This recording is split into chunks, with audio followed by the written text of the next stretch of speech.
Hey, what's up, everybody? Welcome to the Jess Marshall podcast. This week, I'm stoked to have on your tax coach, Barbara Schreihans. You might be wondering, who's this guy talking to me? Who is Jess Marshall? I'm a restoration contractor and a podcaster, as well as a property investor. And I started this podcast because fear is the real pandemic. And I like to interview people who have passion and live a do-it-yourself life. Barbara is a tax coach. She is a tax strategist. Her Instagram and TikTok pages are rife with value. You should follow her immediately. Thank me later. Hope you enjoy the podcast. I think you will. Hey, what's going on, everybody? Welcome back to the Jess Marshall podcast. Wow. Mark that swipe. Bring it. And I could talk about this on the podcast, but... We're going, so you're good. Oh, we are? Yeah. Oh, all right. Just like the casual sort of just... Wow, we just kind of like you're talking, and you're just like, let's duck into this bar over here. And yeah. Yeah, you snuck that on me. Yeah, that was very smooth. And we got her drinking a beer already. That's not a beer, folks. Just joking. Yeah. Yeah, I was always good at numbers. My first concentration in college was stats. I thought I wanted to be like a statistician. And then that got boring very fast. So I ended up getting like 5 different general degrees at a community college. And then finally, like, the career counselor was like, you have to leave this place at some point. Like, stop just getting different AA degrees. And so I just chose business when I went to university and got pregnant right before I started there. So I was going into my junior year, got pregnant, and so went to the career counselor, and I was like, what do I have to major in that like 100% chance I'm going to have a job when I graduate because I'm having a kid? And they told me accounting, which at first I was like, shit.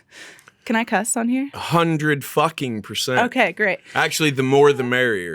Were you like shit because that sounded boring? Yeah. Yeah. Super boring. Like, I loved the marketing. You could concentrate in marketing in business or entrepreneurship, but that explains why you're like you are then. Yeah, exactly. So, because have you ever tried to walk into a bar and have a beer with an accountant before? The old stuffy accountant stereotype. Oh my God. Very boring. Yeah. Zero ability to think outside the box. No, not a creative bone in their body. And I worked with them for 10 years. And you, your first job out of college was at like the cream of the crop firm out in the Bay Area, where you're making no money. They're treating you like an associate, probably just wearing you out with work, and you can barely even buy top ramen to survive. Literally, I was going into more and more debt every month, and they had sleeping pods on our floor because we were just expected to work there so much. Hold on. Really? Yes. They look like a tanning bed. And you like... Oh, I'm familiar. Yeah, you like enclose it. It's like a weird spaceship type thing that it drowns out the noise so you can take a nap and then Sounds keep working. Like some shit off Ex Machina or something. What? I don't think I'm working anywhere. First of all, I can't be inside for more than like 2 hours in a row. Well, I guess unless I'm asleep. But I sleep outside all the time. Really? Yeah. I just go nuts inside. Just great because I wanted to be a lawyer. Like your backyard? I have many times. I have an air... If it's cold out, plus I snore like a freight train, all the broken noses from this bad boy, I just go out there, jump on that thing, pull the sleeping bag over. Like, it was nice and cool overnight last night. I found myself inside last night. You slept outside last night? Last night I did not. The night before I did. Okay. So, I don't know what my neighbors think because they're in a 2-story. I don't know if they're looking down going, the hell? But yeah, I'm out there, man. Absolutely. Okay. So you show up at work and you have to put in like a 20-hour day to where did you ever use a sleeping pod? Yeah. Are you serious? Yeah. I had a newborn when I started there, so I was already like not sleeping, So you went to work, you got a break. Yeah, sure. Away from the newborn, is this like that, but it pulls all the way over you? Yeah. Yep. Like a tanning bed. Yep. Do you get to pick like some sort of white noise or anything like that? No, it wasn't that fancy. Although now they probably have, DJs in there or something.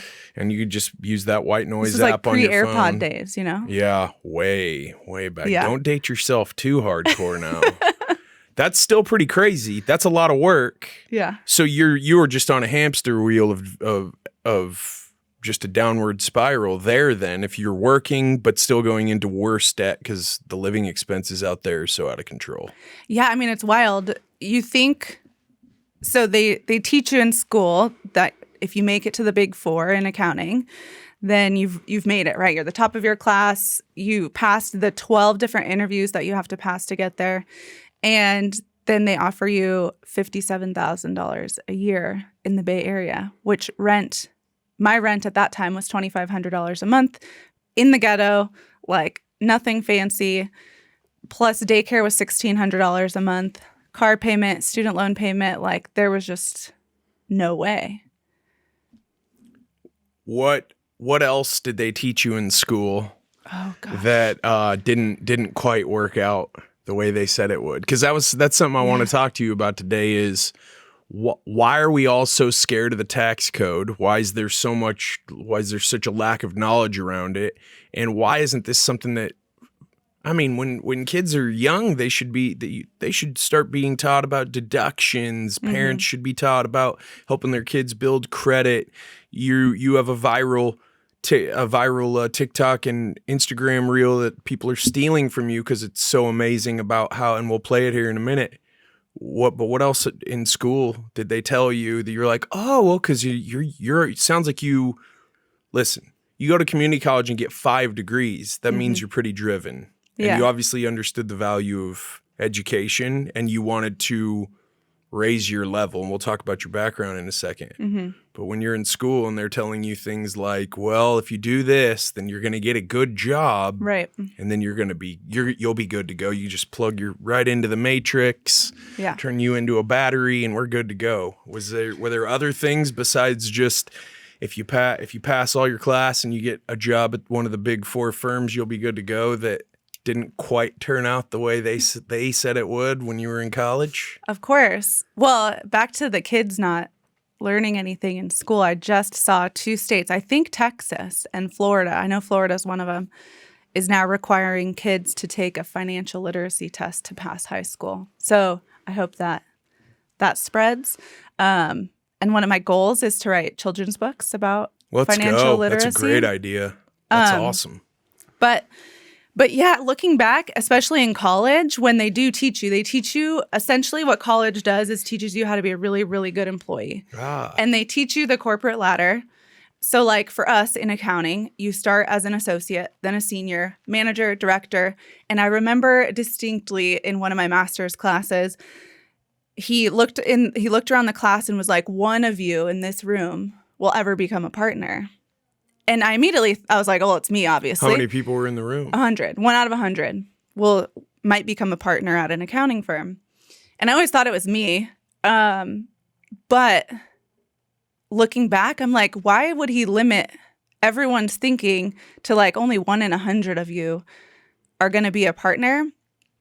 But then after like 5 years out of college, I was like, no wonder they teach you to like go to Big Four no matter what, because that's who's paying for the professors' salaries. Like those are like the main sponsors of the college, of the business college. And I'm like, it's such a racket.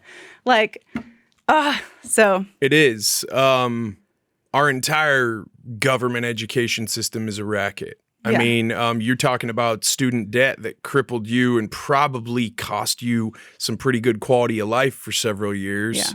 Federal government came out couple months ago, said they were going to forgive a bunch of it. Did you pay all yours back? Yeah, mine were all paid back. Yeah, hard work. I was going to say, how'd you do that? Did you win the lotto? Or? Yeah, I hustled and had side hustles. Imagine that. Yeah.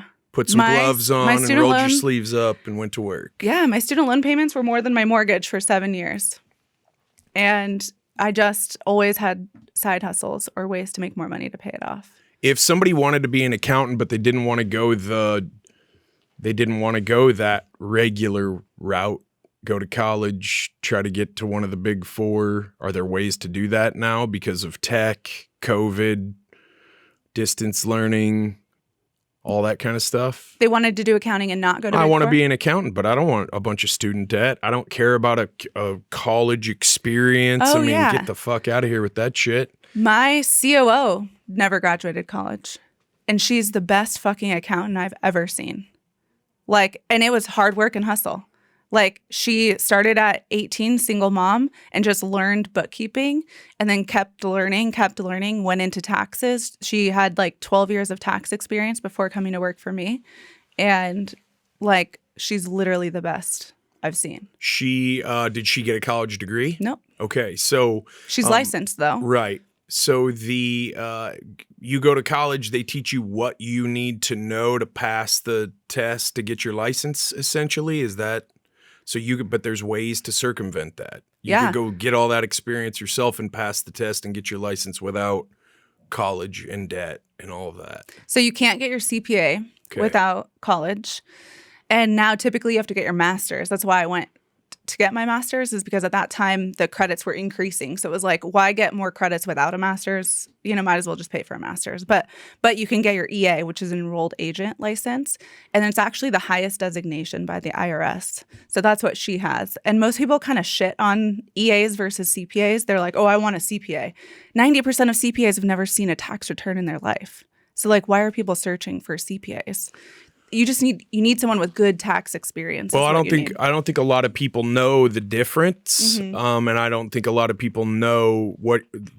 I don't think that that a lot of what you say is common knowledge. Right. I think that's why you bring so much value, especially online, because people literally go into a cold sweat, a panic when people say just those three initials IRS. When people talk about April 15th. Yeah.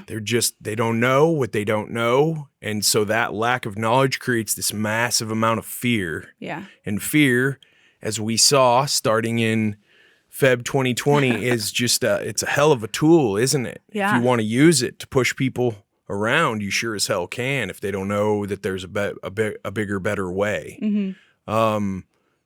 Why, if you're a small business, if you were an entrepreneur, small business owner, say you had maybe just 5 to 15 employees, maybe they were all just subcontractors, like 1099 dedicated subcontractors. Why would you go search for a CPA instead of going searching for another alternative? Yeah, I think people just don't know the difference.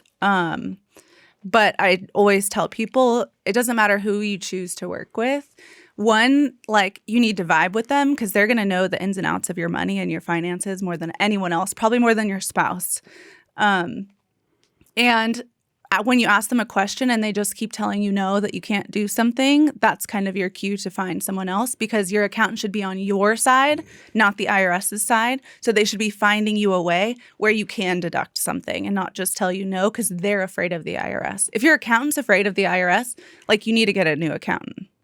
Wow. Sohail, mark the fuck out of that for a clip. Right? Because, man, I've met so many that are afraid of the IRS. But they teach you that in school. That's what they're teaching to accountants. So where did you get this edge of fearlessness? Is it just because you got your teeth knocked out so many times that by the time you've gotten to where you are now, everything you've learned through the school of hard knocks, you're like, look, there's a better way? I think that's part of it. Also, too, like, I switched accounting firms every 2 years because I was just like, there has to be a better way. There has to be a better way. Every place I went to, I was looking for a way to help our clients more. And luckily, the last place that I had a job at, they did strategy. And so that's where I really learned, you don't have to be afraid of the IRS. And we're here to be on your team. We're a member of your team. And we should go up to bat for you. Plus learning, because we went through a lot of audits for clients, the IRS agents get paid $50,000 a year and they know one line of the tax return. That's all they're tasked to do is, hey, check this home office deduction. And that's all they know on the entire tax return are home office deductions, and see if it's an accurate expense. So they don't know anything. You can outsmart an IRS agent very, very easily. I almost feel like we should edit that part out because I don't want to get in trouble. I love it though. that's the reason I started this podcast, was right when COVID started, because I'm looking around. I left my house every day during COVID. Every fucking day I left my house. I went somewhere, and I went somewhere where there were people, and I wore no masks. I never traveled more than during COVID. Yeah. And that's awesome. Good for you. That's fucking rad. Because I just looked around and I could feel it everywhere. This pervasive amount of fear that I had never seen before from all types of people. Yeah. People who I had massive respect for, peers, people who are younger than me, older than me, family members. And I'm just going, I don't know what y'all are seeing, but I know what I'm seeing. And it's not a reason to be wrapped up in fear and ruin your life and get all knocked off course. It's a reason to stand on the gas pedal right now, because where everybody's shrinking back, that's where the opportunity is. Yeah. The accounting team the accountant on your team thing is not the strategy or approach of very many accountants, very many mainstream accountants. Yeah. It's almost like, well, send me all your stuff and I'll review it. And then you can't get a hold of them. You call, you text, you email, you start freaking out because obviously there's this deadline. Yeah. Where have you closed the loop in that process? Because the communicating with a client, no matter what service you're providing, whether it's roofing and restoration, accounting, legal, house cleaning, mow your lawn, that's like almost 90% of the battle. And to me, as a small business owner and entrepreneur, communicate with you. If you have a question, I'm here to set you at ease and make you feel like I'm on your team. Yeah. Was that a big thing to you when you were looking around? Because were you sensing all of this like frustration from clients? We can't get answers back. And then maybe when you do get on the phone with them, they're pissed. Yeah, totally. Yeah. When I started my firm, those were the two things I wrote down, was that we're doing nothing but saving people money and taxes. So providing value, and our communication is going to be amazing, because that's exactly what I saw at every firm I worked at. Like, we were told as, lackeys, you can't talk to the clients. So you're telling me my client's emailing me and I can't respond to their questions because legally I might say something wrong, right? But the rule on my team is you have to respond to our clients 24 to 48 hours. Even if you don't have the answer, you say, hey, I got your message. I'm researching it for you for the most accurate response, and I'll get back to you as soon as I can. And our CRM system is live. Like, our clients can chat with us live. It's like has the ... thing, just like an iPhone. Like, it's very easy. But that was a huge thing for me, because it's the number one complaint that anyone can tell you about their accountant, besides, I'm paying too much in taxes, is I can't get a hold of them, right? I hear it all the time. Yeah, I do too, and have experienced it many times. Yeah. And it's total bullshit. Yeah. It's not the way it works. Right. If I ran my company that way, there would be no company. Yeah. Most of my friends, if they did that, they wouldn't have that's just not the way it works. Right. How long did you work gaining all of this auxiliary experience and observing all these ways you can do this better before you started your own outfit? 10 years. 10 years. So 10 years of experience and seeing the holes in everybody else's game. Yeah. Were you pretty conscious from the beginning that you were going to start your own thing, or did that come later in your 10-year career prior to starting your own thing? I never thought about it once. Yeah. I was always that class in college where he was like, one of you are going to become a partner. That was just my goal the entire time, was to become a partner at a firm. And that's also partly why I switched around a lot, because I was like, I don't want to be a partner at this firm. I would never be a partner here. And the last firm I worked at, I loved working there, loved the clients, but the last client I worked on, it was a construction company, and we saved them over, I think, $2 million that I was the sole person on that account, and I saved them $2 million in 1 year. The accounting firm had been around for over 60 years, and the partner sent out an email on Christmas Eve that said, we just received the largest check we've ever received in our 60-year history. In my mind, I'm like, sweet, I'm going to get a bonus, as I should, for bringing in hundreds of thousands of dollars into the company. And I got an email that didn't even say thank you. It just said, you get to beat that next year.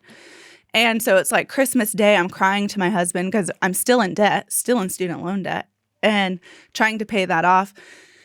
And he was like, well, if that client was your client, how much would they have paid you? And I said, well, I guess the same. And he's like, well, why don't you start your own? And that was just like the light bulb moment of Wow. like, oh shit. And then January 1st, I got my EIN number and LLC, and there it was. But there wasn't a lot of well, obviously you were pissed. Yeah. And anger is an awesome motivator. Yeah. You obviously have a chip on your shoulder just in general, which is great. I think that's badass. And I think that's the way most successful people are. No matter how fucking zen or whatever and forgivey or any of that shit that they are, you got to be ready to flat out roll at any time. But so Christmas, you're pissed, and by Jan 1 you're ready to go. Where did this take action part of your makeup, your character? Where did that come from? Is that part of your growing up in not the best household where you saw action not being taken and things not being done? Is that kind of what forged that in you of I'm going to go get 5 associate's degrees, and then where'd that come from in you? Yeah, I mean, my parents are both drug addicts. They still are. And I think just growing up in that environment, I always thought to myself, my life will never be like theirs. And that's really where the drive comes from, is like, always I thought, I'm going to be better than that. I'm going to be better than that. And they always told me I was, I'm not grateful for the life that they gave me, or I think I'm too good for them. Right. But I am too good for that. Like, why should I be in an abusive household and a drug-ridden household? So, yeah, I mean, I really think that's where the drive comes from, is like, I'll never be like that.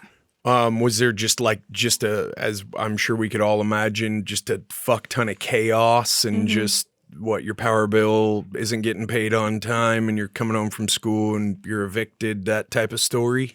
Yeah. I mean, the only food on the table we had was from WIC, which is like a, government subsidized program, because my parents just spend all their money on drugs. Or an affair. My dad had a 5-year affair with someone who had a child with her. And so there's just always a million different scenarios. Yeah.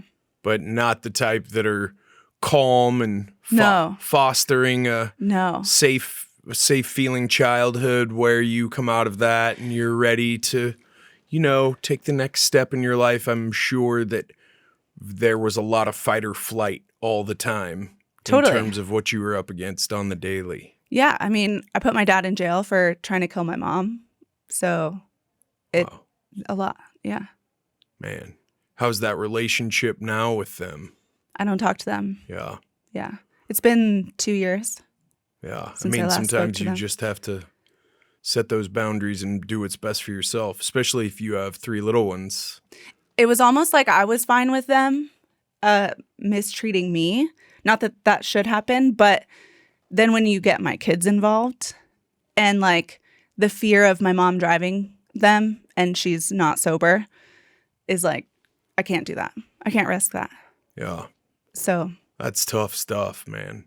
It doesn't seem like you probably grew up really understanding how money works, how to treat money, what to think about money, how to shape your mind around money either. Was that because you I mean, as humans, we model what we see. That's just true. So if you're seeing, money's coming in, but it's not going to groceries, it's going to meth or wherever it's going or other gals or whatever, then you're not learning as you grow up how money is supposed to work, or at least how regular people treat money. Was that something that, how did you get yourself on track there? You're just doing a debit credit analysis every month, like, well, student loan, rent, food, fuel, 0 left over. Yeah. Got to save, can't spend any money. I mean, how did your mind start to shape? Because you're big and you talk a lot about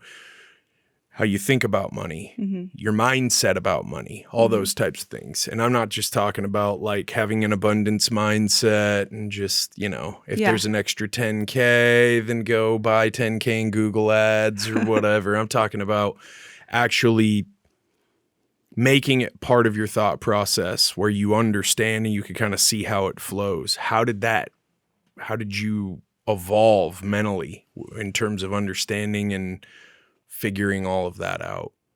I think most people either have the same money mindset as their parents growing up because it was kind of ingrained in you, or you have the complete fucking opposite mindset because you saw it and you were like, nope, not me. So I think that's part of it. It was like, I just wanted to be the opposite of them.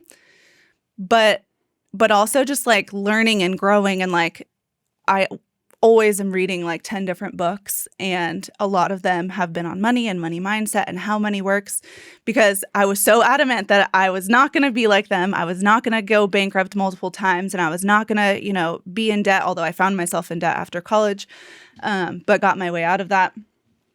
And so I think just always being a white belt is like my saying, just always learning no matter what. That's a great saying. Yeah.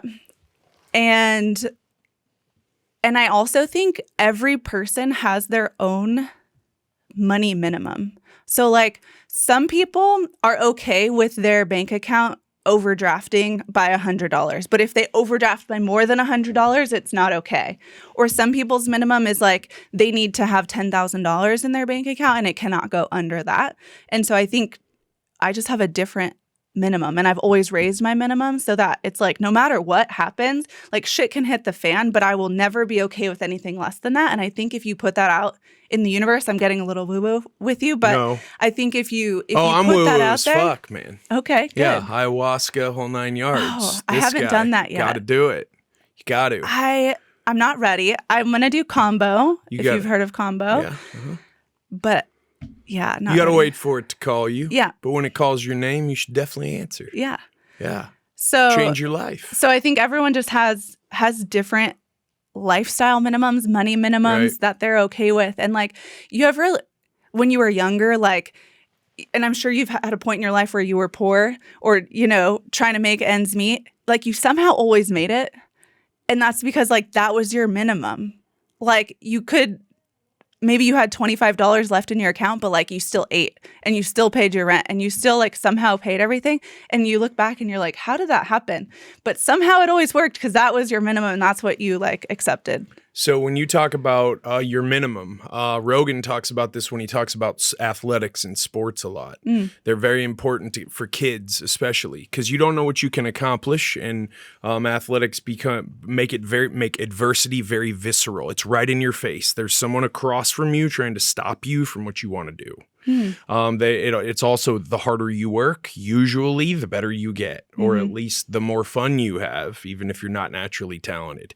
But that means what? Your minimums are going up every time, right? Like, oh, I got injured, but I played through that. Or we played this team and we were supposed to lose by 50 points and we actually beat them or whatever. So it's like your adversity threshold starts to just kind of ratchet up and ratchet up and ratchet up. And that, I think, is kind of what you're saying about money. You always made it. I mean, yes, I've got stories. I've paid for fuel with coins before. Same. To make it to a job. Yep. This is when I was setting up appointments from a landline, then halfway there calling to make sure that the client was home for the close from a payphone. No cell phone. No, that's just, that's the way it was. Yeah. When you talk about the way the universe treats money or the way the universe treats you, depending on your mentality about money and the way you think about it and treat it and all of that, what do you mean by that? And what do people... I don't like to paint things with a broad brush, but when people say that, when people talk about abundance mindset, when people talk about, long-time vision, all those things, what are they driving at? If you can boil that down for the people who aren't as woo-woo as you and me, because I think that a lot of people are, what are you talking about, the universe? I got to make a car payment, motherfucker. Like that's. Yeah. Well, everything has a vibration. Right. So, and money is you Arizona people, man. And money is no different. Yeah. And so it's really just putting out the vibration out there that, it could be whatever goal. I don't know. I want to make $10,000 a month. And you write it down, you put it out in the universe. You're telling the universe you're ready to receive that. And if you're putting out vibes that you're not ready to receive that, the universe isn't going to give it back to you. is really kind of the overall gist of abundance versus scarcity mindset. It's really like the vibration you're putting out there. And would that be like, so when you say, hey, if you're not ready for it, it's obviously you can't put out a vibration, then kick your feet up and play Fortnite all day. Right. That's part of the vibration. You have to take inspired action. Right. So along with that, the vibration that you're putting out there about finances and about resources is one where, hey, I'm going to work my tail off and I'm not going to spend needlessly like a moron, but I am all absolutely committed to investing in myself, to reinvesting in my company, to investing in other people, to growing, things like that. Or am I on the right track? Yeah, exactly. I mean, manifesting isn't literally just like, I want to make $1 million and then tomorrow $1 million just gets sat down in front of you. Really? Right? Oh, that's what I've been doing wrong this whole time. So I think putting it out there is like step one, but then it's like you still have to have a plan and take action on the plan. But the manifesting part is step number one. I also think the other part with money is money has vibration as well. That's why it's called currency also. And anytime you swipe your card, you're putting out a vibration, whether you're pissed that you have to pay that car repair or you're super grateful that you get to tip a server, has two different vibrations, right? One, that money is now flowing with shitty vibrations if you're pissed about paying for the car repair, or you just swipe it and you're like, oh my gosh, I'm so grateful for this new handbag, or tipping a server, or whatever might bring you happiness. And that money now is going to flow to the next person with gratitude and happiness. And so whatever you put out there is also going to come back. So like I always tell people, whenever you swipe your card, be so fucking grateful that you have the means to pay that car repair. So a lot of what you're talking about has to do with intentionality and mindfulness, which is also, just a way to live your life that's different, that brings a different level of fulfillment once you start realizing, oh, wow, I haven't been doing this mindfully or intentionally at all. I've just been going through the motions. That's very interesting. I think that some people might think that sounds a little bit crazy. But maybe. There's a book called Happy Money. Yeah. It's one of my favorite. That's a good book. Money books. But in like Asian cultures, when they meet you, they ask to see your wallet. And it's not because they want to see if you have an Amex Black card. It's they literally are feeling your wallet to see if it feels like gratefulness or abundant, or if it feels like icky. And that's how they judge you when they first meet you. Wow, that's very interesting. It is very difficult to work with people who are resentful. I'm sure you've had clients, you do great work for them, and then maybe you don't, but you do great work for them, and then it's tough to get paid. That's a hard way to make a living. That's a difficult, and those are difficult people to work with. It's changed my thinking a little bit about things. Yeah. Because it brings me a lot of joy to be able to help a lot of people make a living. I think that's really cool. I think working outside the system too, where you kind of helping people understand they can, you can be a little more creative. You can try to push these boundaries and further your own life. I think that's really cool too. But man, sometimes, when I look down, I'm like, whoa, that's a big payroll. Yeah. On Friday, I'm like, hot damn. But how cool is that you get to change that many families' lives? Well, yeah, but I also think that I think what's cooler is actually considering the fact that the way that you go about spending your money has a lot to do with then your attitude about it and the vibration of it in your life. Yeah. Am I out spending money haphazardly? Am I just a tightwad? Is nothing? Am I gonna just rip everybody's ear off just to get paid? Am I gonna look for reasons not to pay people? You watch documentaries about super successful people, they'll bring like the naysayers on, and very often that's one of the big things that people have bad things to say about super successful people. Well, he'd look for any reason not to pay you. He'd look for any loophole, and that's to me a really bad vibration because I've been ripped off so many times. So I don't like doing that, and I understand the karma aspect there. But do you sometimes find yourself going through the motions and you have to slow yourself back down and go, I just paid for fuel. Man, I'm grateful I just was able to fill up and pay because I've had to pay for fuel with coins before. Or are you pretty on it? I'm pretty on it. Because it's your job and you're obviously passionate about this work. Yeah, and like my team knows like we pay and we pay fast. So like when we get an invoice, it's not sitting out there because that other person is waiting on that to pay their employees or their family, or I don't want to ever put someone else in a bad position. So like my team knows to pay our invoices fast. Plus it's your reputation, right? I would never want someone to ever talk badly about that. But also with like, paying bills or paying for quote unquote expensive things. I don't like that word because I think that puts out a bad vibration as well. But I don't know. I'm always just grateful to do that. Yeah. You talk a lot about frugality. Mm-hmm. If you're raised frugal and maybe that's the model that you saw, and then you see, well, everyone survived using that model. It's hard sometimes unless maybe they happen across a Grant Cardone reel or something to go, whoa, there's a different way. Like, what are you talking about over here? What's going on there?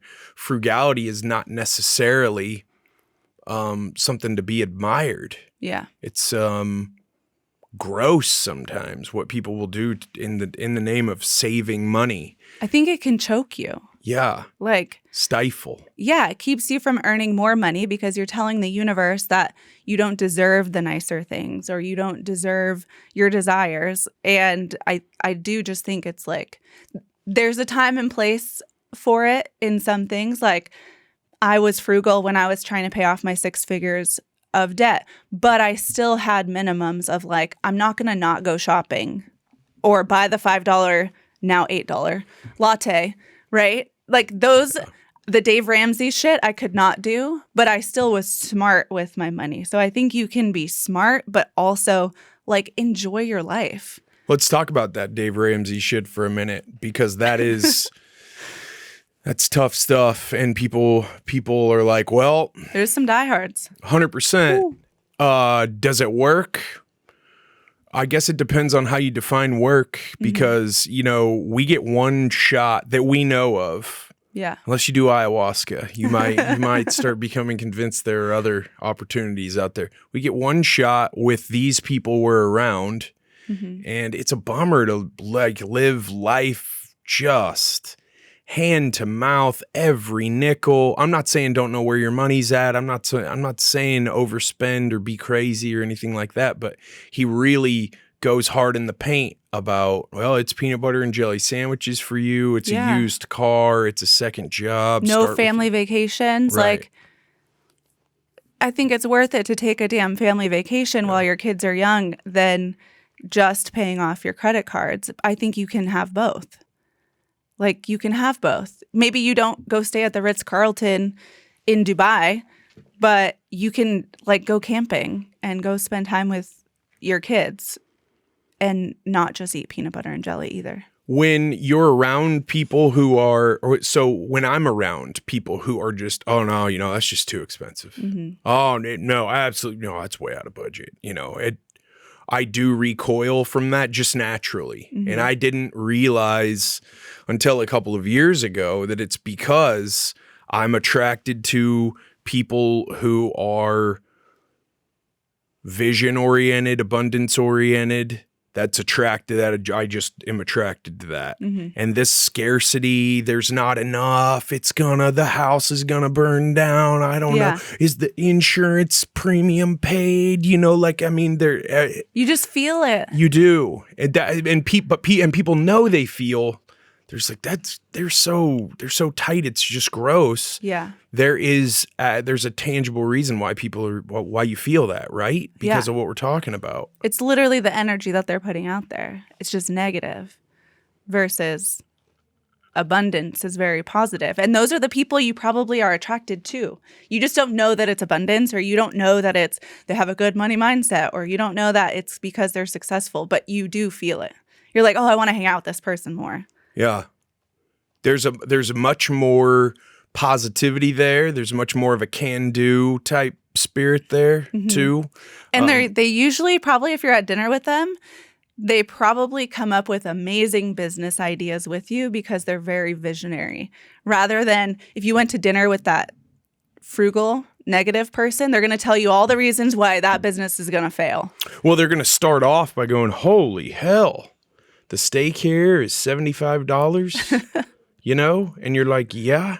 I mean, what are we doing here? This isn't Whataburger. Go Whataburger, but this isn't, you know what I mean? That's how the whole thing starts. And then, yes, it's going to be every reason why it wouldn't work. Yeah. And that's a great idea. What if also we did this and then you added that on? Then in 2 years you bolted this on. I mean, that type of energy is what I talk about here all the time because I had no idea.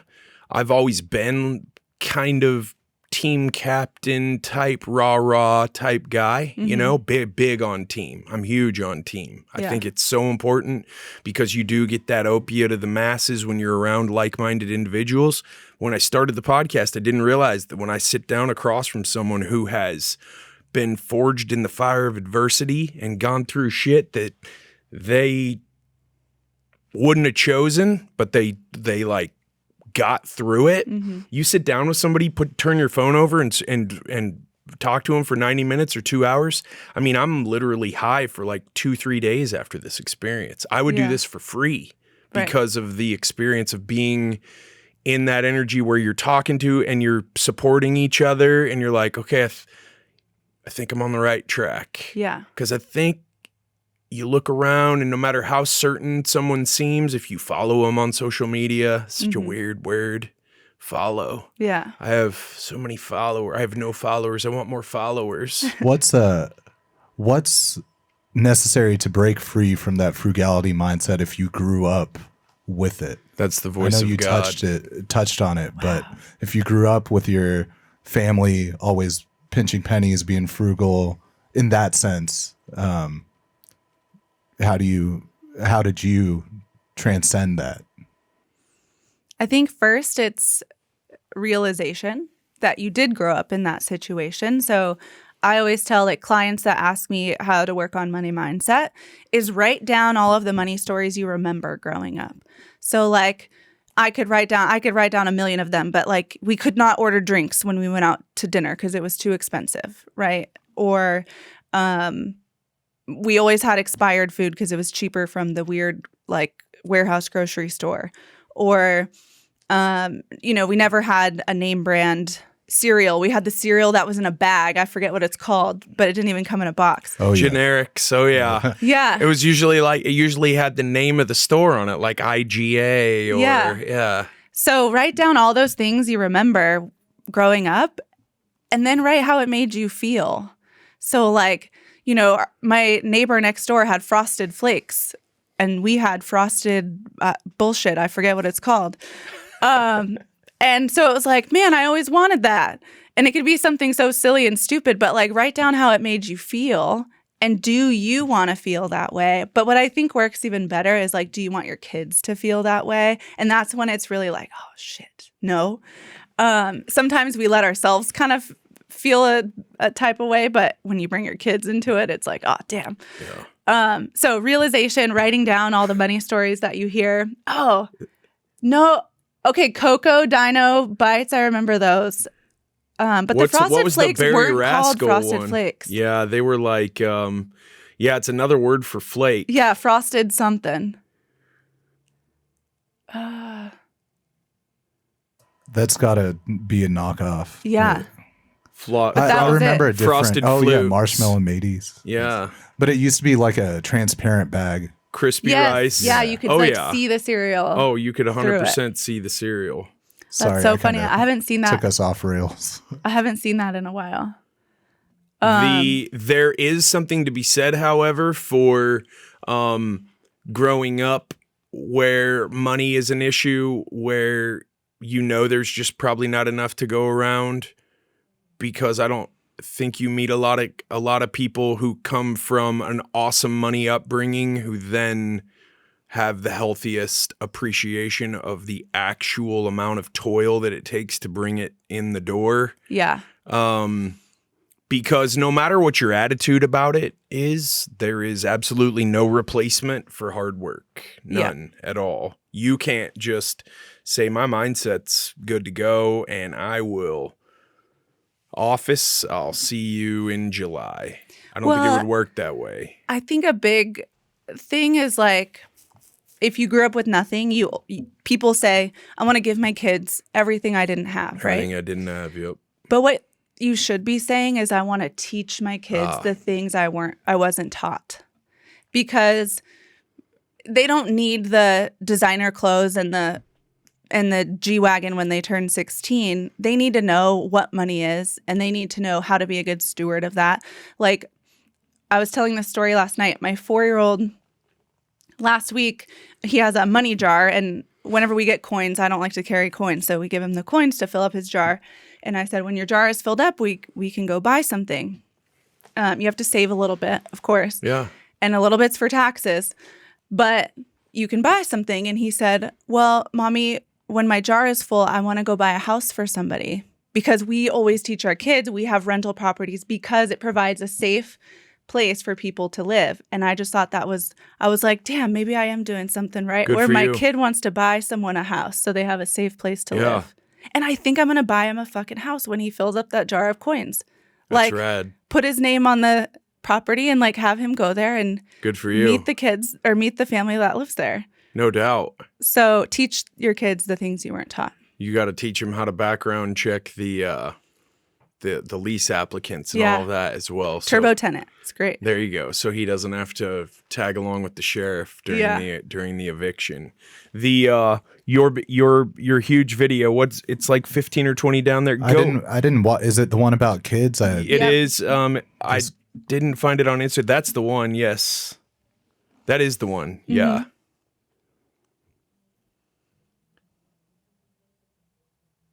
You know what's funny is I've never been on my own TikTok.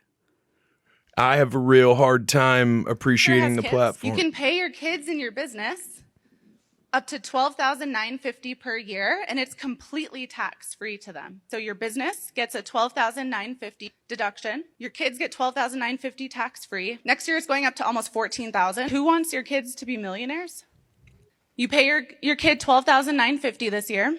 It goes into a bank account with their name on it. Take $6,000 of that, put it into a Roth IRA for them, because they're going to have a W-2 now, so they can contribute to a Roth. If you did that for 5 years, $6,000 for 5 years, $30,000. At retirement age, they would have $2.3 million from you putting in $30,000 bucks.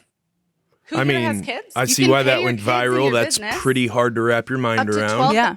And I don't think that very many people have ever heard that. There were so many fucking haters on that video. Were there? Oh my gosh. Just like, why would you give your kids that? They're just going to grow up and be,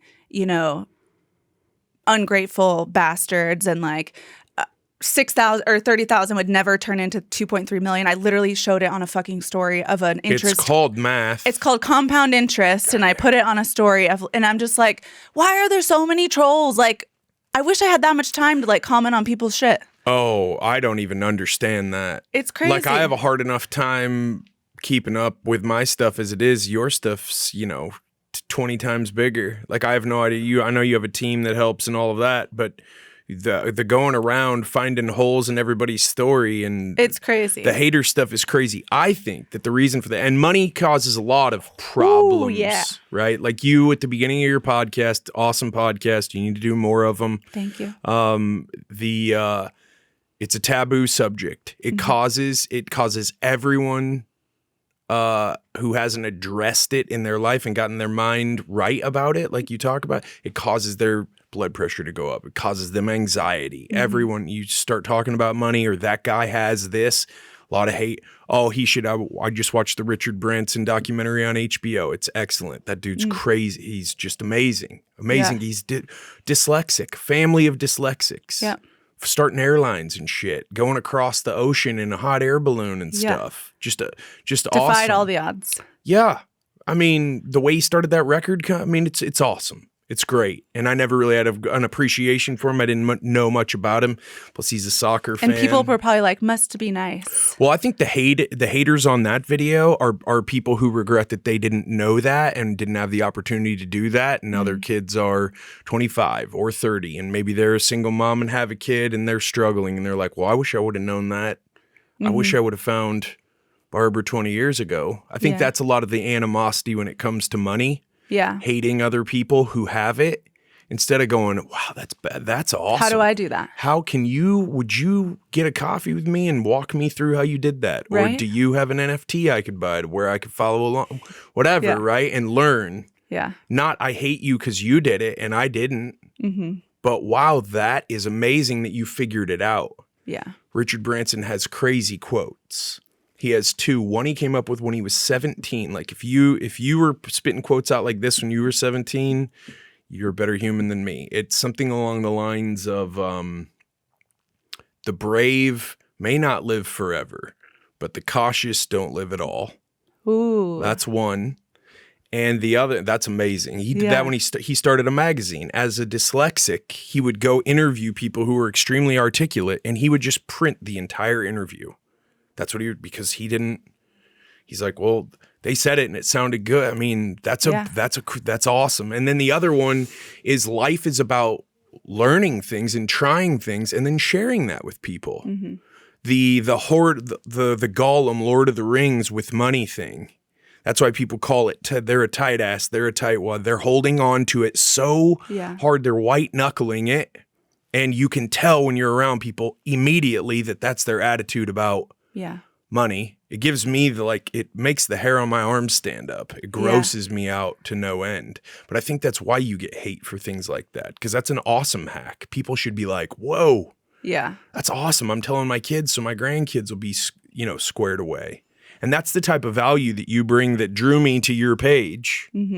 When Leslie told me about you, I was like, whoa, this is awesome. And it's no wonder that you're speaking on stages and stuff like that, because like we talked about at the beginning, you can't go sit down and have a beer with very many accountants. They just can't really walk and chew gum when it comes to communicating. And they have this weird adversarial or fearful attitude about the IRS. When did you figure out, obviously you were drawn to the marketing side of things and all of that when you were figuring out what to do in school. When did you figure out that you had this flair for communicating what you do to people, especially about a topic that is so hot to the touch?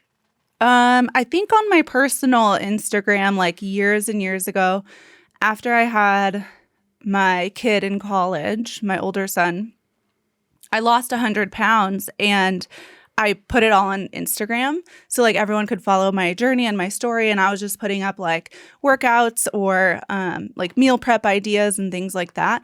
And I realized like people are inherently nosy. And so not just mother-in-laws. Right. And so then when I was working at the last firm I worked at, when I was trying to pay off debt, I could get 10% commission on anyone I brought into the firm. And so I just started posting on my personal Instagram like, hey, today I'm saving this client X amount and I'm setting this up for a client. And people like ate it up. Like at that time, there were 0 accountants on Instagram. And mine wasn't even in accounting. Like mine was fitness and nutrition at that time. And so then when I started my company, I was like, the first thing I'm going all in on is its own Instagram page and just showing like a day in the life. Now it's much different because I'm so much busier and we have a huge team. But it was just like every morning I'm going to post my coffee because people just want to know what kind of coffee I'm drinking. And I'm going to say, these are the meetings I have and this is how much I saved a client. And then it just like blew up. So I think honestly, just knowing that people are nosy and they want to know what you're doing.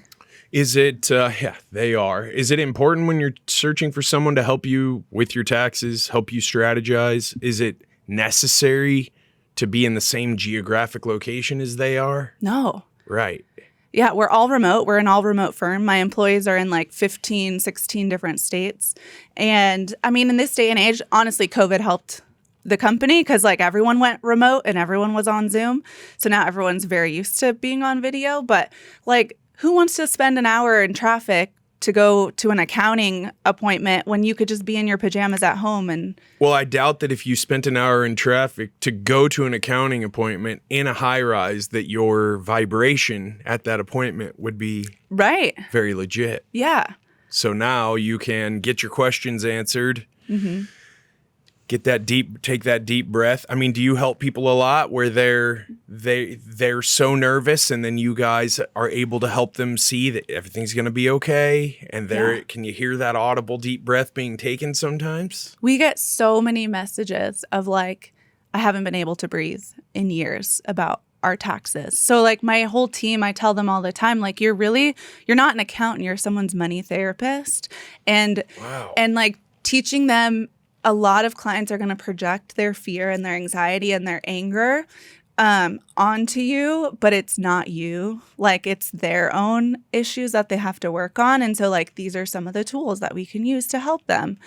And so I think that was hard when I started bringing team members on, is like, oh, they don't realize like they're taking it very personally.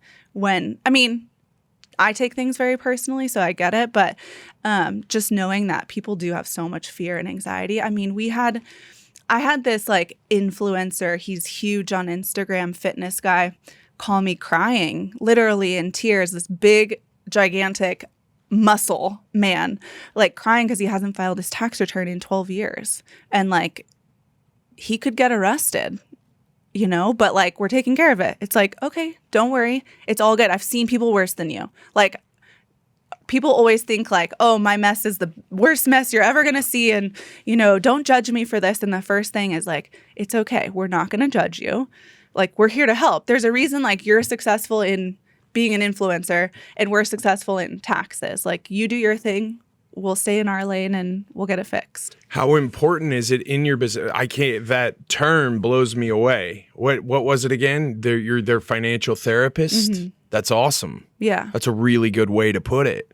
Because a lot of people, there's such a sterile environment around this. I got to go to my accountant's office and he's sitting there and he looks like Michael Douglas from Falling Down, right? He has the glasses and the tie and the short sleeve shirt, and he's like got 19 pencils, and and you're just like, oh God, this is wearing me out. And I can't believe I have to fucking pay taxes after all this work I did. Right. And I still have potholes in my street, Yeah.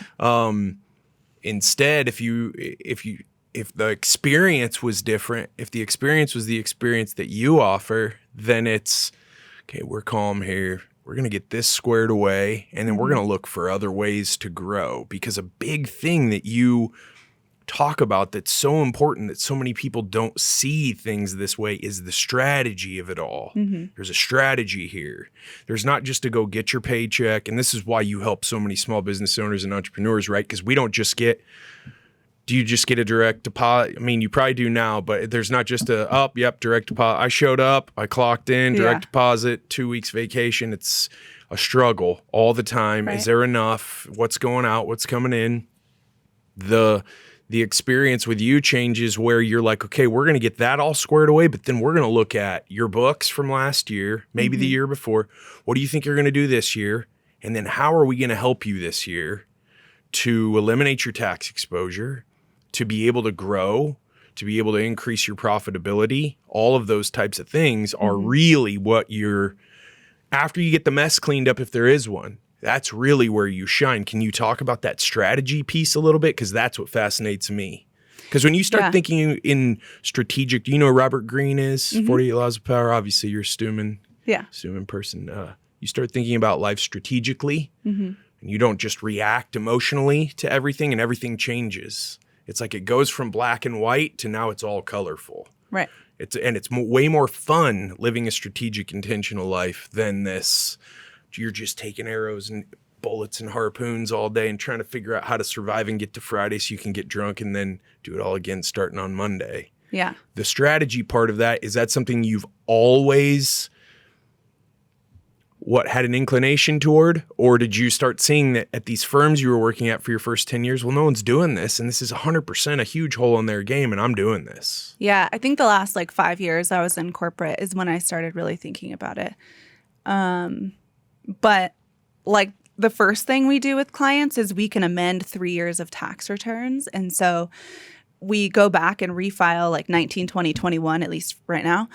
And we can get them back tens and tens of thousands of dollars, some people hundreds of thousands of dollars, just because their accountant sucked and didn't get them all the different loopholes and strategies and deductions that they're entitled to.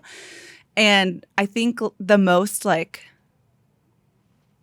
touching story that we had for a client that when we amended their tax returns is, and it wasn't the client that got the most money back. I think she was getting $40,000 or $60,000.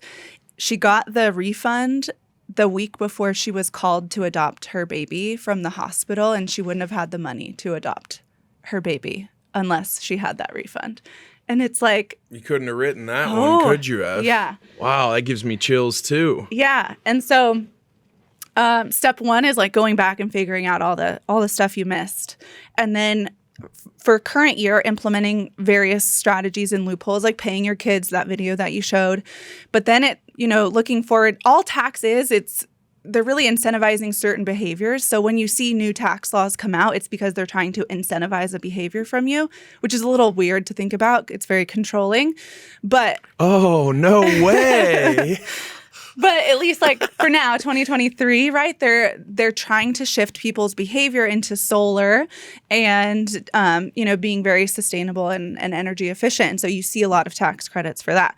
And so looking at this year moving forward, it's like, okay, how you spend your money is how you're taxed. And so you just have to find the different ways that the IRS wants you to spend your money to pay nothing in tax. So historically, that's always been real estate. So real estate's a huge way to not pay anything in tax ever.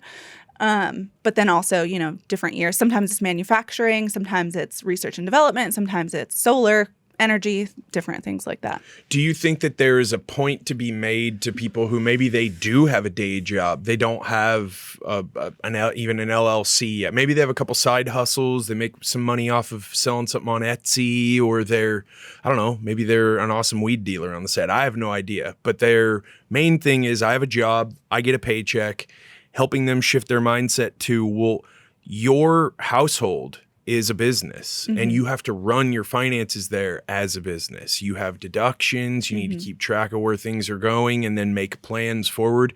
And are you able to help people who aren't small business owners shift their mindset and then point them in a direction towards success? So we typically only work with business owners, or if they have investments in real estate. So we do have clients where they're just a W-2 employee, but they have real estate, and so we can help them that way.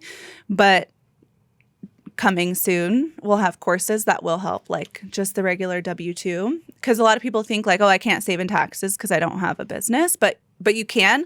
I mean, the best way is to have a business, like start a side hustle. There's no reason not to have a side hustle when you're a W-2 employee. It's $300. Get an LLC, man. Yeah. It's not that big of a deal. Even California, it's the most expensive. It's $800 a year. But if you can get enough expenses and deductions to cover that $800, like, no reason not to. Or invest in real estate, and even if you're over the $150,000 threshold where you can't take real estate losses, if you get an Airbnb, you can take the losses from that. So there's always a way. Yeah. And if somebody doesn't own a business and they're like, I'm doing an LLC, it's going to probably not Jan 1, probably not 6 days after I'm pissed off. It might be in March or something. If they were to reach out to you guys, could you point them in the direction as someone who could help them, who's on the same page as y'all in terms of their personal taxes? Yeah. I'm in a big group of female entrepreneur accountants, and so we always refer back and forth. Yeah. And, we've talked a lot about the old school accountants. Sohail, you got to pull up Falling Down Michael Douglas, because that's what I see when I think about accountant. You know what? I read this article like the first year I was in accounting, and they found this accountant during tax season.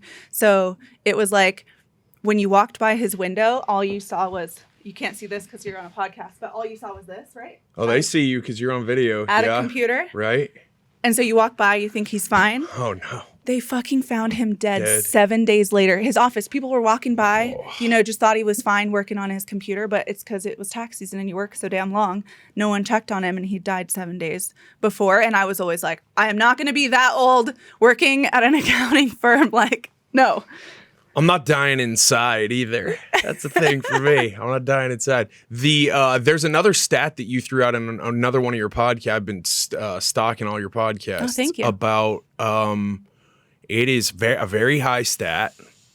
I'm very proud of my memory, but I've been like packing a lot of data for a lot of things for the last few days. It was something like 90 something percent or 88% of CPAs have no idea, or tax preparers have no idea how to strategize. Mm-hmm. What is that number? It's a very high number, and it's shocking. Next level. 98%. 98 have no idea or don't make it a priority. It's not in their wheelhouse. They don't teach it to you in school because schools are a government agency, and so is the IRS. Like, come on, they don't want you to know these things. These are things, though, that if you know them and you practice them, it's not going to make you a target. No, the politicians use it. I'm going to get political a little bit. Let's go. But, like, Let's fucking go.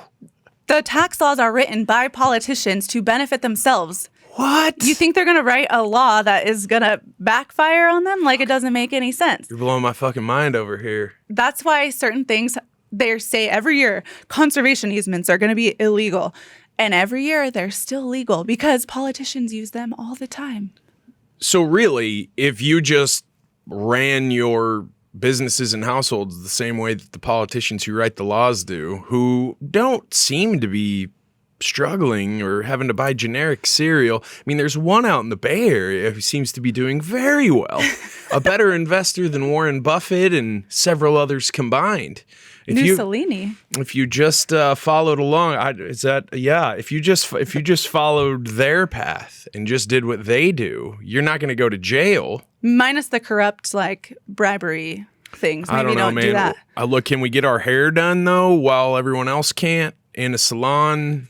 Is that... Sorry. Apparently that's okay. Yeah. I just think that fear thing, you're used to it, but I'm around it every day, and people aren't. April 15th is a motherfucker for a lot of people mentally, and it doesn't have to be at all. That you can be ready for it, prepared for it, and ready to go, but it does require this thing called taking action. Thank you. The biggest problem is, like, people think taxes are an April 15th problem. They're an all year round problem. But the fear keeps people from asking questions to their accountant all year long. If you can't ask your accountant an honest question that you're embarrassed to ask, but you got to ask it because we're talking money here, so we're talking live or die, then you should probably go find a different accountant. Yeah, well, most people, like, they don't even want to look at their bottom line to see what they're making because they're too afraid. Or you don't want to open your Chase app because you're like, shit, I don't know how much is in there. And that fear stifles you from planning and strategizing before the end of the year. You wait until April 1st when your accountant's like, well, I'm not going to take your shit anymore because it's way too late in the tax season. Like, you have to, like, go head on and figure it out. If you're behind on your taxes now, or if you haven't taken an active, intentional approach toward taxes now, what should people do right when they hear this part of the podcast? What is a pragmatic, practical action they can take right now to start moving in a positive direction? Because a lot of times, you and me both know this.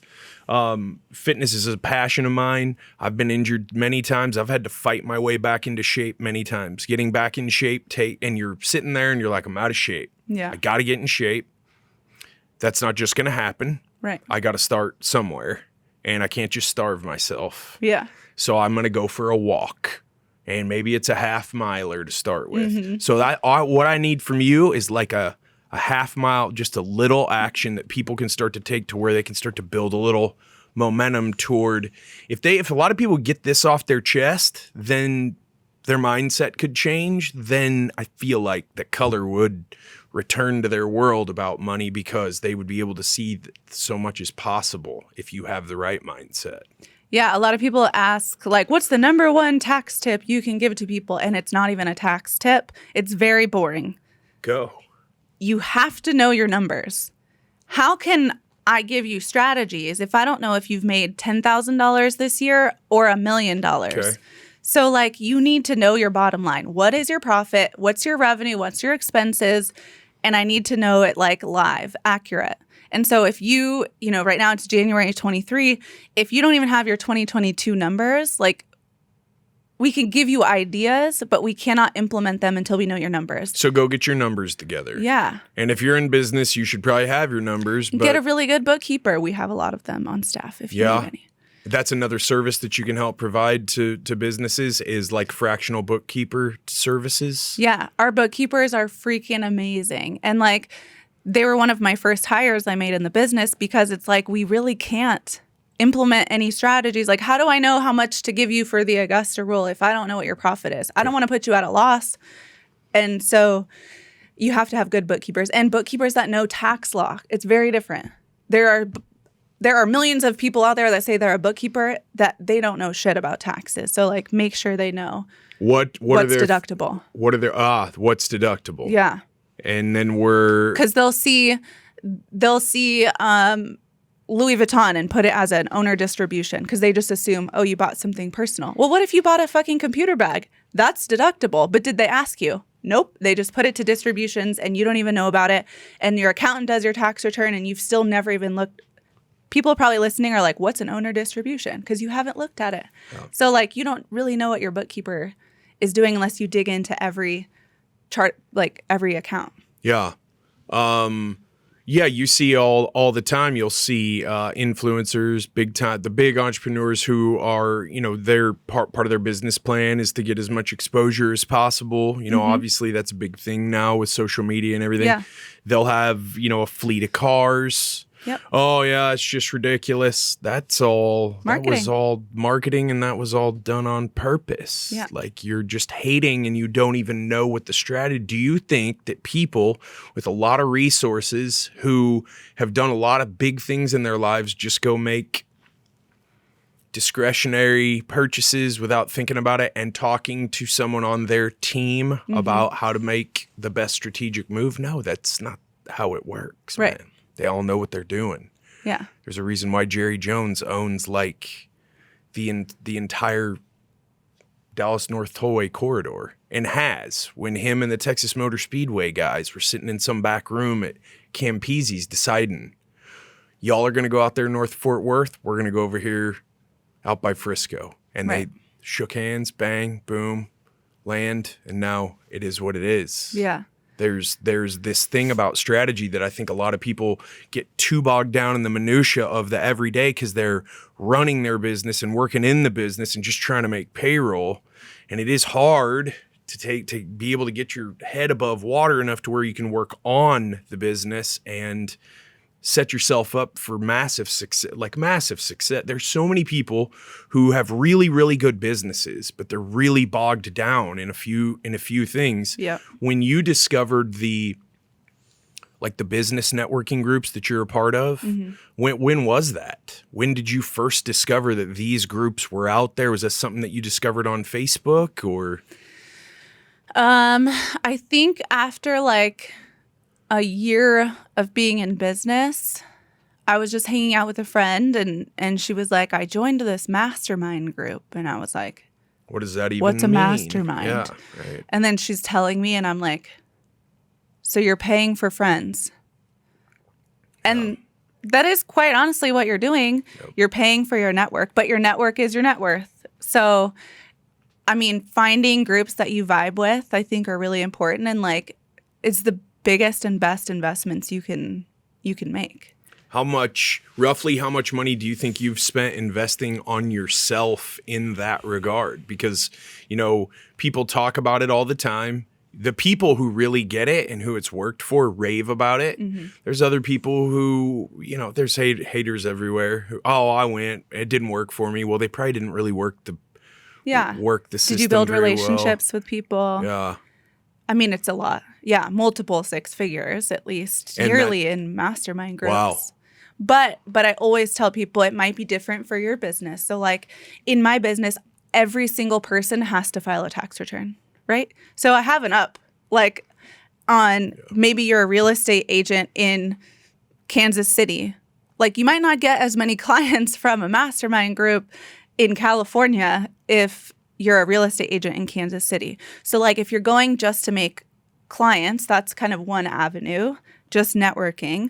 Or maybe that real estate agent in Kansas City is just looking for leadership advice and how do I lead my team of agents? Then find a mastermind group that is going to teach you that, but maybe it's not the networking piece. So I think going in knowing what your intention is really, really key. The getting around people who are like-minded thing, that's something in all mastermind groups. I mean, that's the sales pitch. Yeah. But also the resource there of, I feel comfortable enough in this setting to say, I don't know what I'm doing over here, and it's given me a hell of a lot of anxiety. There's a really good chance there's someone in that group's like, actually, I've been there. This person can help you. They're not going to make you feel like an idiot for it, and they can get you squared away to where then you can just sail instead of always trying to bail the boat out because you're sinking all the time. Was that when you joined your first group? Was that the feeling you got? And I'm sure.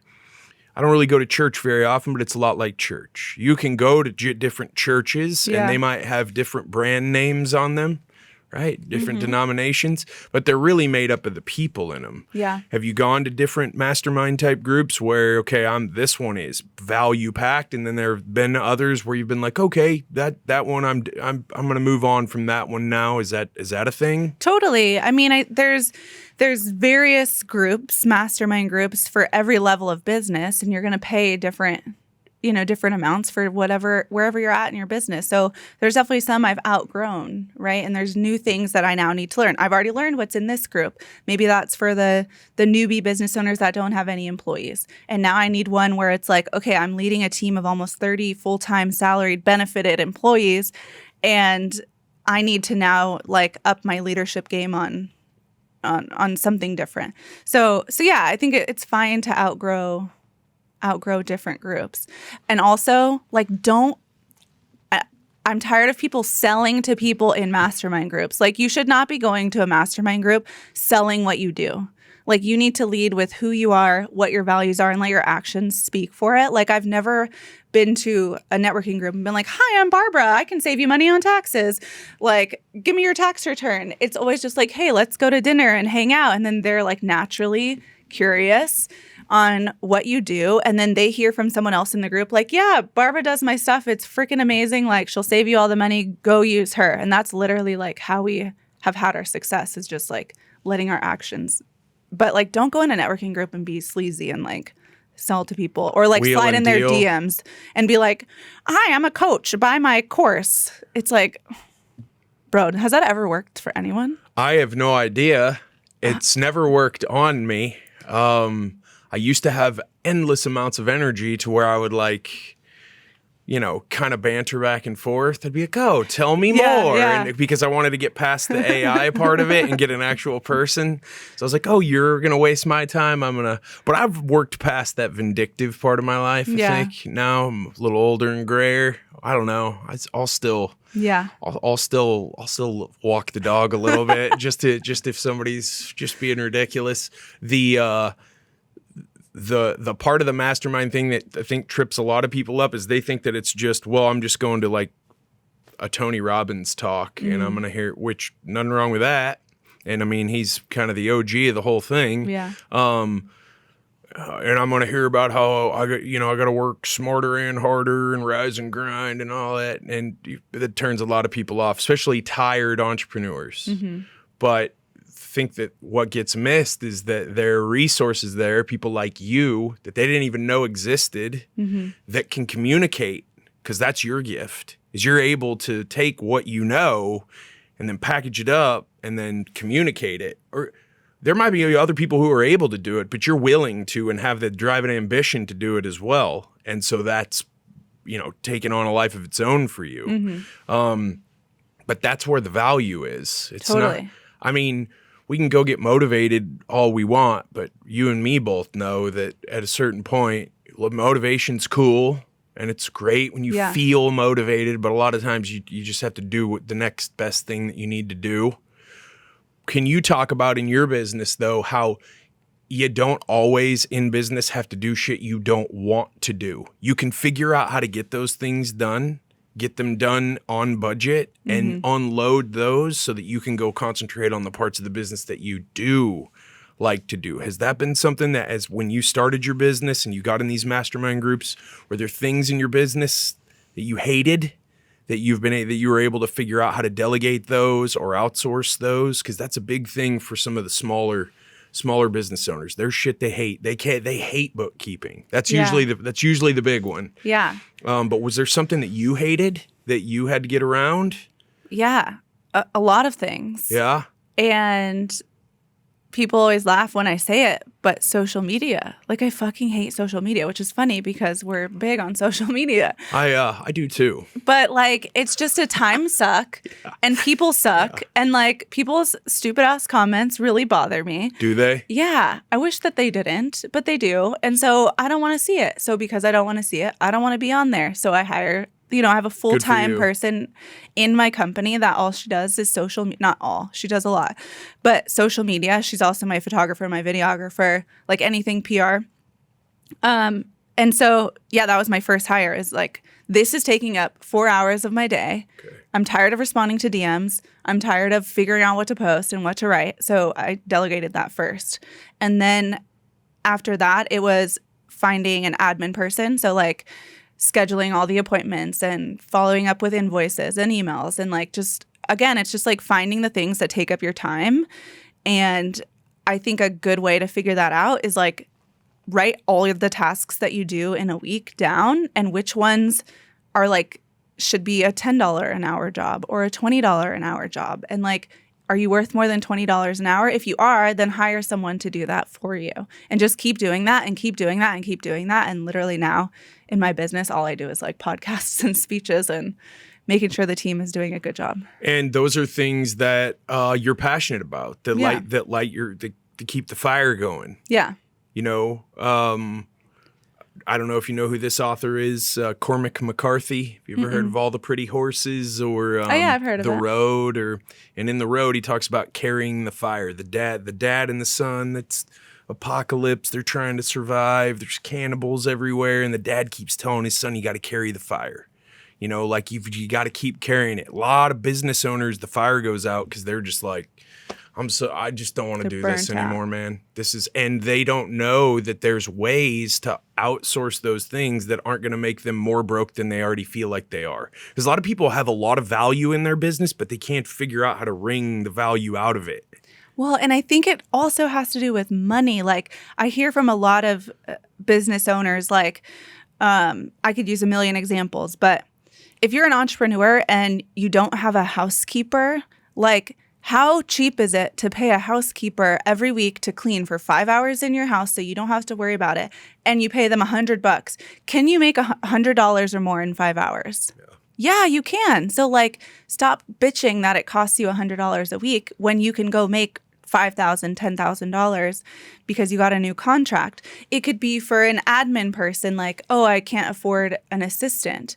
You can't not afford an assistant. Like, that frees up 4 hours a day for you where you can go out and sell and make more money. But you can't go out and make more money if you're bogged down checking emails and making calendar appointments. Even mowing your grass, unless you do it for fitness and meditation or something. Right. Getting your dry cleaning, even going and grabbing your groceries. These are everything, all things that if you did a cost-benefit analysis and then you also thought outside the box a little bit, because again, those are all learned behavior. Those are all observed, learned. Mm-hmm. Well, when I was growing up, we went and got our groceries on this day at this time because the store was empty, and we mowed the grass on Saturday, and do you want the life that you had when you were growing up, or do you want a different life? Mm-hmm. Then that brings a whole new array of questions and barbs and haterisms in there, right? Who are you, Barbara, to think that you deserve any of that? What is this? Right. Who the fuck do you think you are, right? But who says I can't? And why do you think that people like you, people like me, people who are like-minded to both of us do get up every morning and they're like, there's something better. There is something bigger. I know it. I can feel it. Why do you feel like that's true? Because that's how I feel too. Mm-hmm. That's not fake. Right. I feel like it was in me when I was born. It wasn't something that I was like, I watched a movie and spark went off. Mm-hmm. I feel like I was created with this certain inner whatever the fuck it is to just go. Yeah. Is that, and I've heard you talk about this on other podcasts before, and about people who try to make you feel bad for wanting this, and your parents even made you feel bad. Well, who makes you're ungrateful? What makes you think you deserve a better life? What's your answer to that? I think it's really knowing like your passion and your purpose. People ask like, why do you want to keep growing your business bigger and bigger and bigger? And it's not the money. Like the business could be gone today and we would be fine. It's that the bigger my company grows, the more people we can help save money. And if we can help a single mom save money and pay for her kids' groceries, or we can help a wife leave an abusive relationship where she couldn't have otherwise afforded it, or, people can buy their dream cars. They've done that, working with us, or go on their dream family vacation. But it's like the one person that if I can help them get out of that abusive relationship, like my purpose is filled. And so it's just like I have a bigger vision. Like I just have to keep helping business owners save money. There's if you feel drawn though toward a goal or a desire in your life, something, you want those new Jordans that are going to drop in 2 weeks. So does everyone else. But I'm talking about bigger shit. I'm talking about like private island shit. I'm talking about putting kids through college who couldn't afford it through like the right kind of college, the kind of college that teaches you like the right kind of shit so you can actually get ahead and not just be a matrix battery. Those are things that are in you though, that you shouldn't ever feel bad about that. You should feel proud of the fact that there's something in you that drives you more than maybe it drove the people you grew up with. Yeah.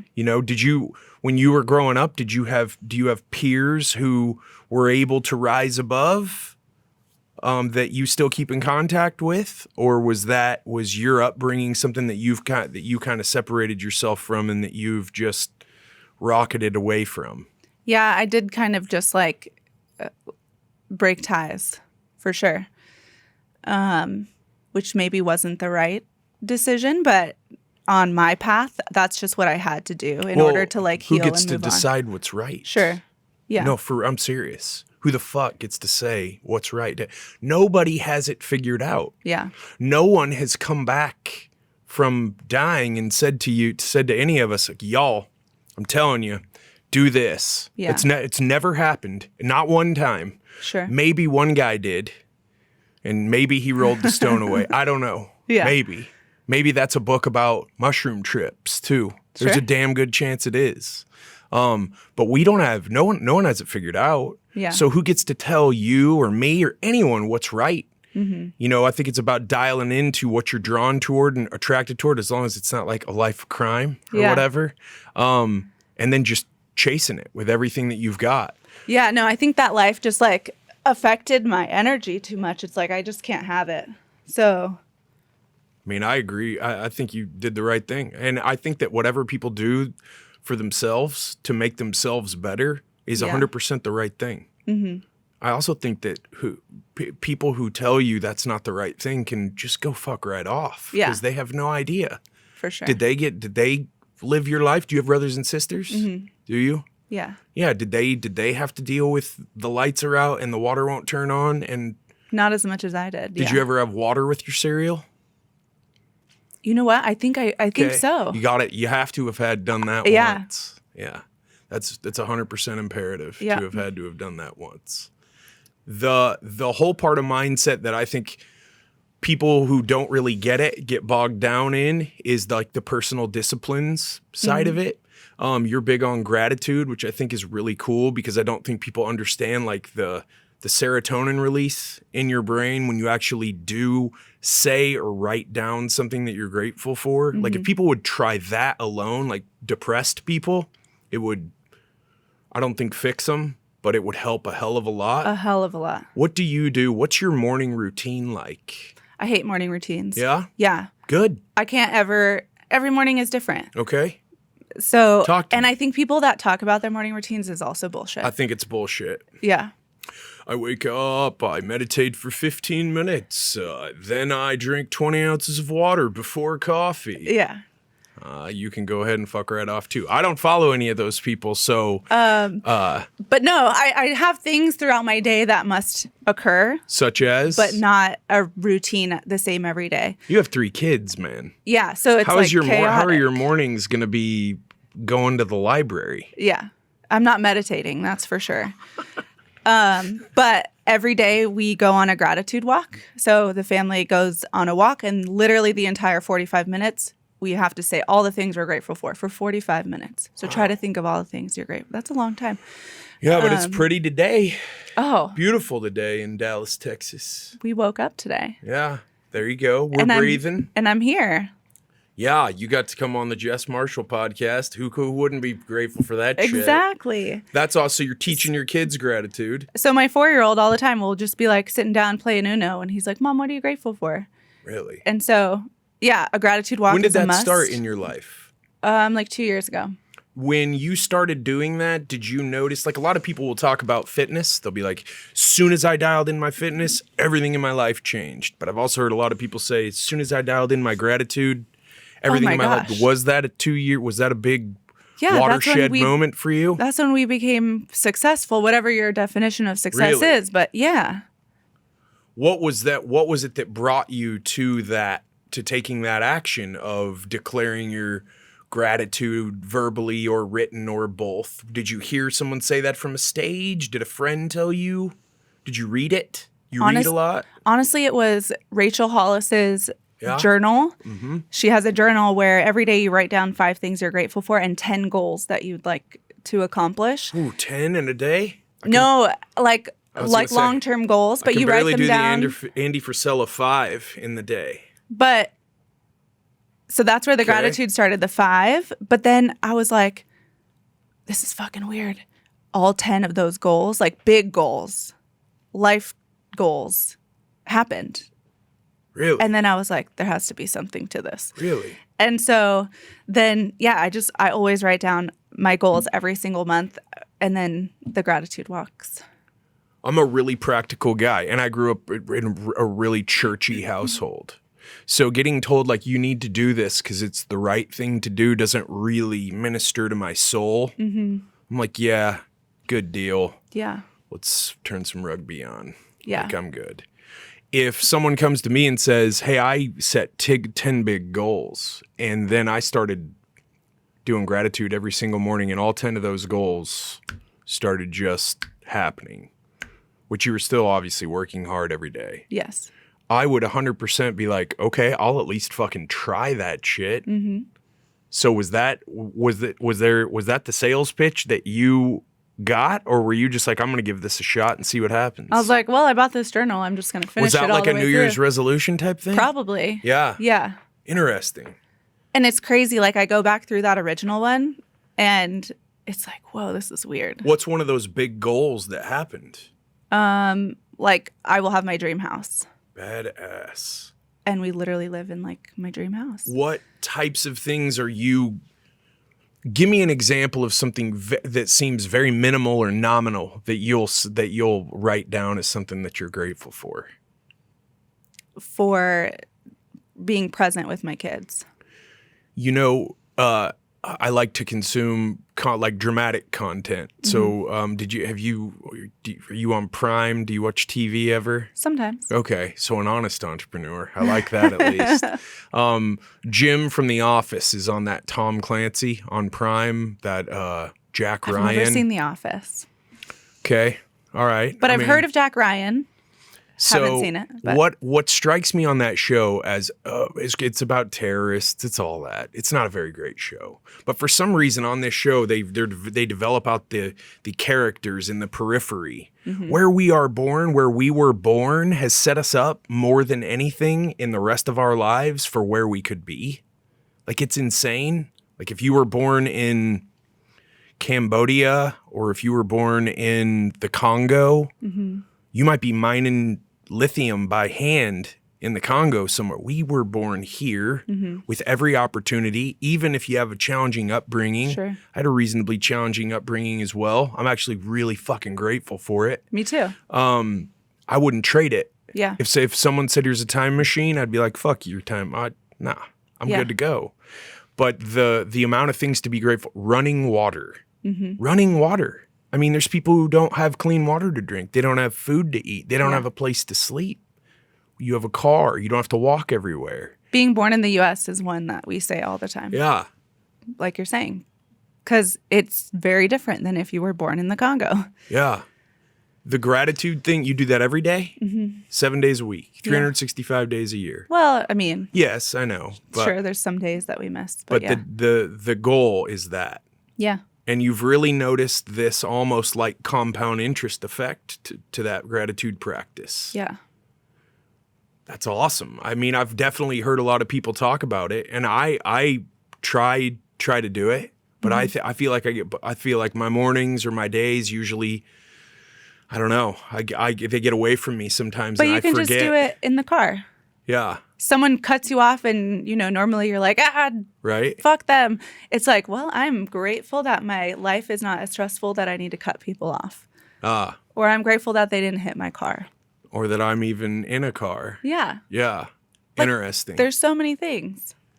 The challenges of balancing running a successful business and being a mother of 3. That's got to be very challenging. You're on the road, a pretty good amount. I'm sure that you try for balance there. I know there's a lot of moms who they want to hustle and but they feel guilty because their friends might, oh, you're not being a good enough mom. You don't spend enough time with your kids or whatever.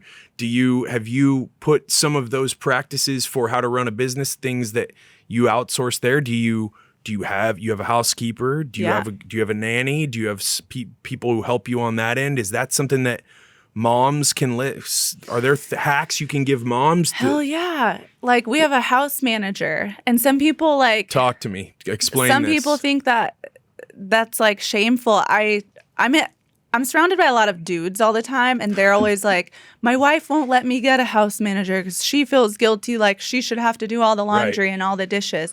And I'm like, really? Because if she didn't spend 4 hours a day doing laundry and dishes, you think she might have sex with you more? Like, come on. It's very important. Like, this is your life and your relationship. So how should that dude sell that to his wife then? That it's okay to let someone else do it, and maybe you could have alone time. What if she's like, yeah, but that's like $1,000 a month or a little bit more. We can't afford it. Like, I don't bring any money in. What's he do?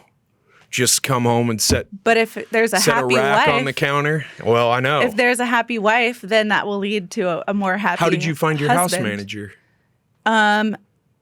Well, originally we were putting it on care.com, and then there's one called nannylane.com. Yeah. But our last one, my assistant somehow put out an ad, I think maybe on Indeed or something. Just like a regular job application, you put what you would like them to do. I have a whole SOP on house managers. If anyone listening wants it, I'm happy to share it. It's literally every task you would ever want anyone to do in your house. So you can delete anything that, you might not want her to do. But like, she knows that I want tea at noon and that I like my broccoli cut a certain way. And like, if you're paying this person, why not? I feel like you're saying if there are household tasks, you're not obviously outsourcing parenting your kids. But here's also the hack with House Manager is that it allows you to then be present with your kids. Like, you might be a quote-unquote stay-at-home mom, but you're doing dishes and laundry and cleaning up toys. You're not with your children. We're not at the park, at the library. Yeah. Now the House Manager does all of those things, so I can play checkers with my kids. Yeah. I mean, it makes sense. Yeah. It seems like maybe the only things, and it's doable and it's affordable, and it gives another person a living. You're helping somebody else make a living, so you're working into that money vibration angle too. But a lot of people it's too expensive. Can't do it. No. But start I feel out guilty. small, like maybe just get a housekeeper that's like $100 a week or whatever. And then once you're comfortable with that, then it's like, okay, now I want that more than just picking up once a week. Maybe I want someone to come in every day and do the dishes after breakfast so that I can get a workout in. Like, slowly build up. That's kind of how it happened with us. I don't think anyone might be ready just right off the bat to like full on salary. Jump in the fucking deep end, man. Let's go. But that was kind of our journey with it. Using your brilliant mind, let's hive mind some ideas for people who are really afraid of 2023, who are afraid they're going to lose their jobs. Gary Vee's been talking a lot about that. A lot of people have. It's probably going to happen. I mean, it is what it is. Whatever. I saw today Amazon's cutting 18,000 people. And a lot of those are just salt of the earth, folks. Those aren't your programmers and coders. I mean, there's so many tech people who are going to lose their jobs. They said 18,000 tech. Tech. Really? That was this morning? What are some side hustles that you know of? Just let's brainstorm it. Some things that people could do. This is a very broad term and it's very on trend right. Build skills. Are you building skills today? You need to be building your skills. Like, build skills. Like, what does that fucking mean? What am I going to the garage and like split 2x4s with my hand? Or what do you mean build skills? What are some things that you, someone who's successful, someone who's been there, would recommend that someone who had just a regular everyday, I got a job, I think I'm going to lose my job, what should they be doing? Are there little things they could be doing with their time on the side to make money or to build skills that would help them in the future? Do you have any ideas on that? Throwing you a curveball. So many. I'll say what I did to get out of debt, first of all, and then we can go into like other skills, I think. Okay, so I've heard this story. To get out of debt, I was always in taxes. So I did, friends' tax returns on the side. So whatever you do in your job, can you also do some of it on the side? That might not work if you're like a grocery store clerk. You can't bag people's groceries on the side. But maybe you could pick them up and deliver them for people. Hey, there's a service for that. But so started a side hustle. Also Uber and Lyft. My husband drove Uber and Lyft because the neighborhood we were in was very sketchy and like he would have to carry a gun. It was like that dangerous. So he wouldn't let me do it. But you can have someone drive for Uber or Lyft. If you have a car that you're not using during the day, so your 8-hour job that you're at a job for, tow your car during the day. You can, what else did we do? I sold like all my shit on Facebook Marketplace and Poshmark. So like any clothes or any household items that you're not using, $5, $10, like it adds up super fast. We got a roommate. We always had a roommate. Like even when we bought our house, always had a roommate that paid like half of our mortgage. And so like I hate the whole, I'm not saying like don't buy your $8 latte and be super frugal, but there are ways you can like cut back your expenses. Like, I don't know, share your Netflix with a friend and like, I think that's illegal, but well, I think they're all putting some code in now, right? Yeah. So where it's not going to be possible. I mean, like smart, soon. but yeah, I'm sure. But yeah, so those are like some of the things I did to get out of debt. But then in terms of like services, I think a huge one is if you can be a social media manager or create content for people. Like people hate doing it. It's a time suck and like they'll pay a lot of money. Putting together reels with the closed captioning and stuff like that? Yeah. Okay. Creating reels or managing their social media, like figuring out when to post and what hashtags to use and all of that. And you could do that from anywhere. Right. What about a virtual assistant? Yeah, virtual assistants are huge. I mean, there's a lot of like companies now where they're using Philippines or India or Mexico. Yeah, but there's a lot of complaining that's going on there because there's not an understanding of the nuance of the language and how to communicate non-verbally and things of that nature. So that seems like there's a hole there that somebody could fill. Okay. Yeah, you could almost like manage VAs in other countries to help them be better. But you can, I think AI is like the future, right? I just saw this morning like Chat GPT, I think is what it's called. Writing articles for people. And so don't let AI take over your job. You could now be a copywriter that specializes in AI. So now instead of writing one blog post a day for someone, you can write 20. And how valuable is that? Like you can now learn it, play with it, figure out how to make it. Yeah, now you can do more. Sound more believable, fine tune it. Okay. Yeah, exactly. So like copywriting is huge. Any way you can help other business owners or provide value, like just find something that you're passionate about. Yeah.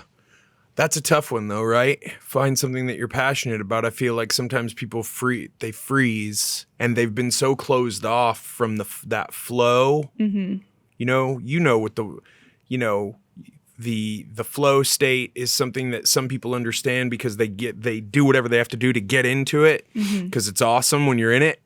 So other people are just so hesitant and cautious all the time, and so they're closed off. They don't even know what their passion is. They know what maybe they were passionate about. And is the way to find your passion to go back to what you were passionate about when you were a kid, just like the way to identify the holes in your game about your money awareness is to go back to what you were feeling about money when you were a kid, like you explained earlier? Maybe. Yeah.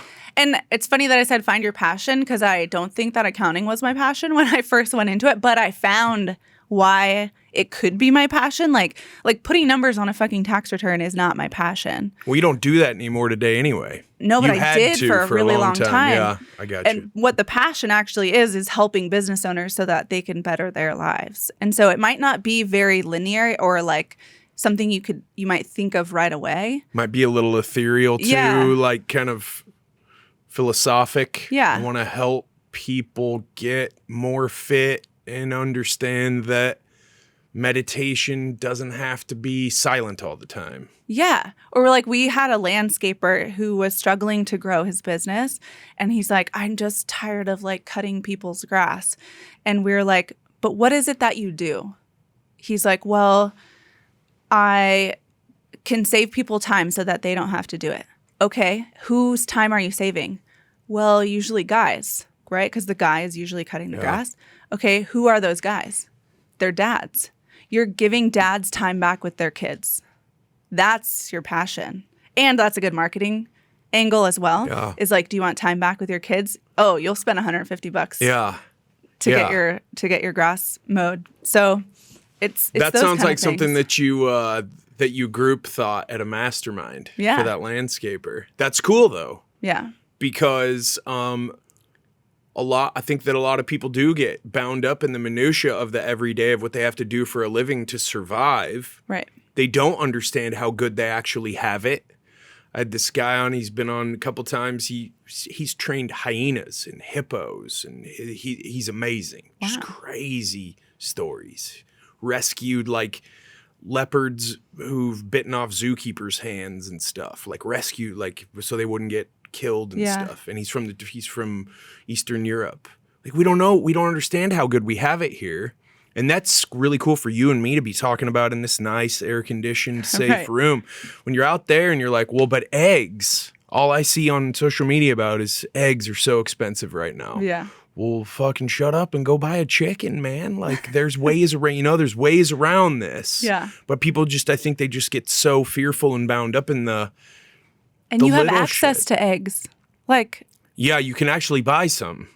So Well, maybe don't complain about them. yeah. And you can go to maybe- a grocery store. Well, and I get know them. they're expensive, but go buy the eggs and don't buy the Lucky Charms, yo. Like there's ways here too. Yeah.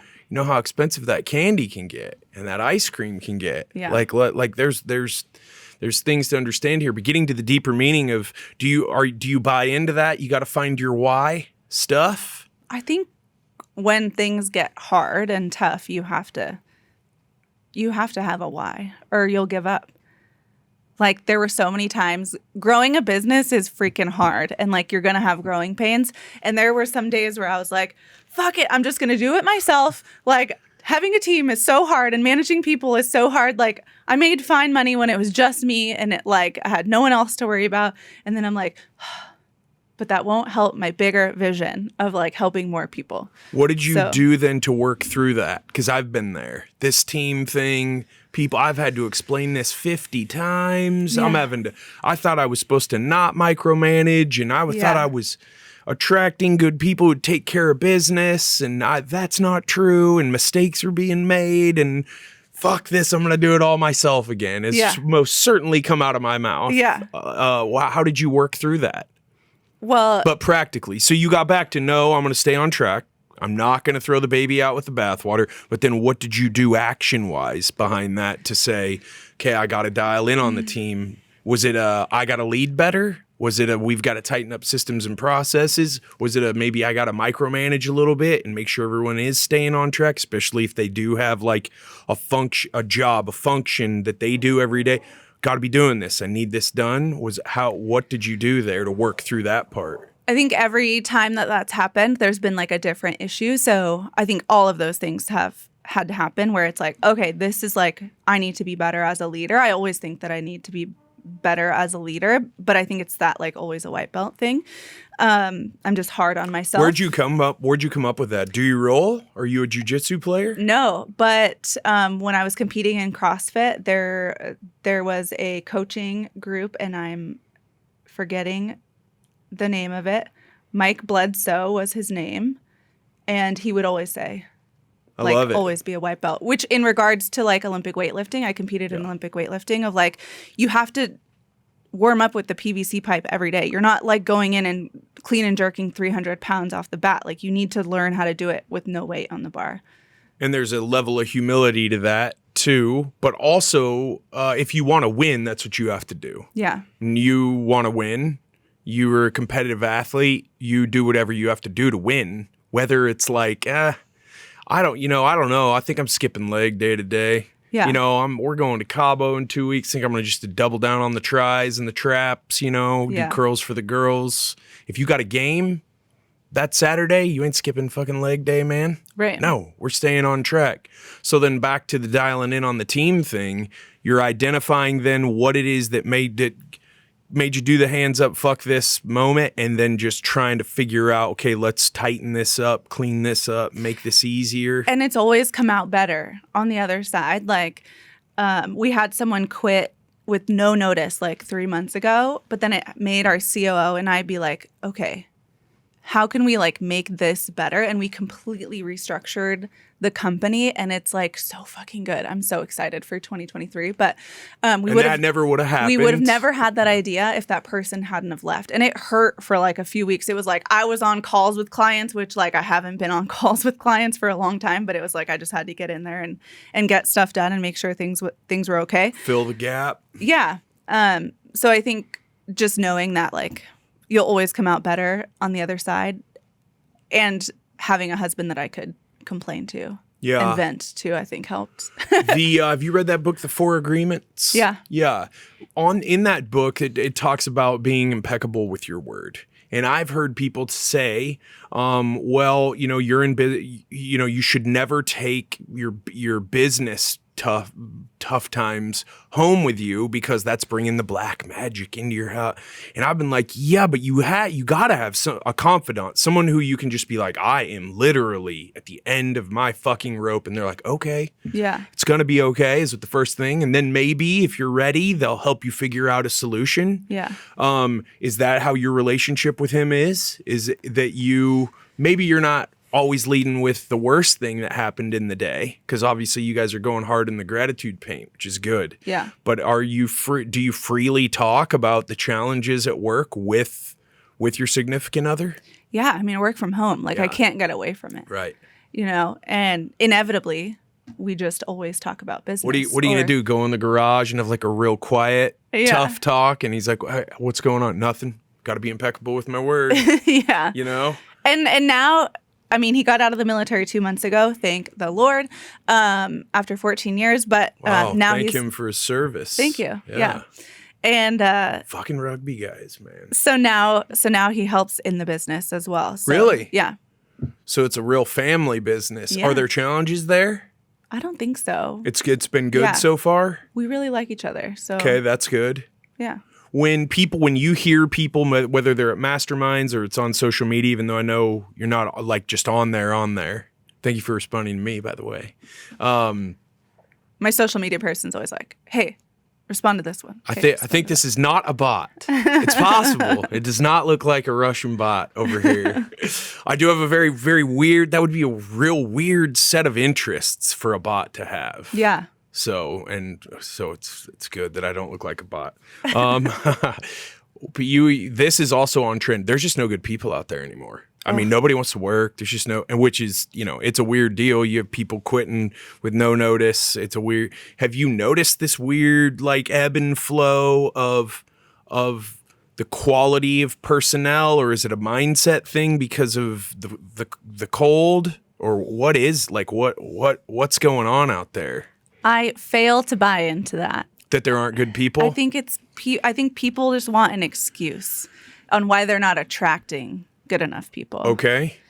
And like there are people out there willing to like die for your company. You just have to find them. And you have to put enough like energy out there and a good enough ad and good enough social media that people want to come to you. Like at this point, more accountants and bookkeepers watch our stories on Instagram than like business owners. And that's just like, so when we post that we're hiring, we get so many, like we get way more interest from social media than from like advertising on Indeed or LinkedIn. Is your biggest funnel social media? Yeah. And referrals. By far. Referrals from clients. Right? Yeah. When you say you're not attracting, right? Law of attraction. We're getting into lots of the woo-woo stuff today. But it's all fucking true. So yeah. Is that just people I don't really want to shoot a video and put it on Instagram because I don't like the way I look, or I have a crooked tooth, or I have a receding hairline or whatever, and they just can't get past their ego enough to just go on there and start just being themselves. And because that's how now it's 2023, you're not going to go attract all these people that might want to come work for you by like going on a Home Depot run. Right. They're sitting at home scrolling because they're ignoring their wife who's mad because they don't have a house manager. Like that's how they're getting attracted. So is the attracting good people to you thing is obviously you can't be a piece of shit, but what other practical steps can business owners from all walks of life take to model what you've done to attract? I mean, you said I was just putting up there what I was having for coffee. Yeah. I mean, I think you're doing yourself a disservice if you're not putting your business out there and telling more people. And it's like, you're just making excuses if it's like, oh, I look this way or I look that way or whatever. Like nobody fucking cares. And if they do comment about it, like fuck them, I guess. But, you know, if you're having a hard time attracting team members, put out there what your culture is. What is your team culture? What's your core values? Like that's what people care about these days. Sure, a competitive salary package and benefits, but also like, do they want to work for you? Like, who are you? So you can just create a few videos of like who you are, what your business is, what your goals are for the business, what are your core values, what's your big vision, and people want to know, not just people that want to work for you. Your clients want to know too. Like if you put out a video on who you are and why you do what you do, your clients want to watch it as well, not just, you know, if you're recruiting people. No doubt. Was the core values very important? Mm-hmm. Was the core value thing something that you did before the gratitude work started 2 years ago? Mm-mm. Did that all start to happen about at the same time? So 2 years ago, that's crazy timing, just with the upheaval just globally. Yeah. That was when you had this sea change, like the lake turned over for you. Yeah. That all started happening at the same gratitude.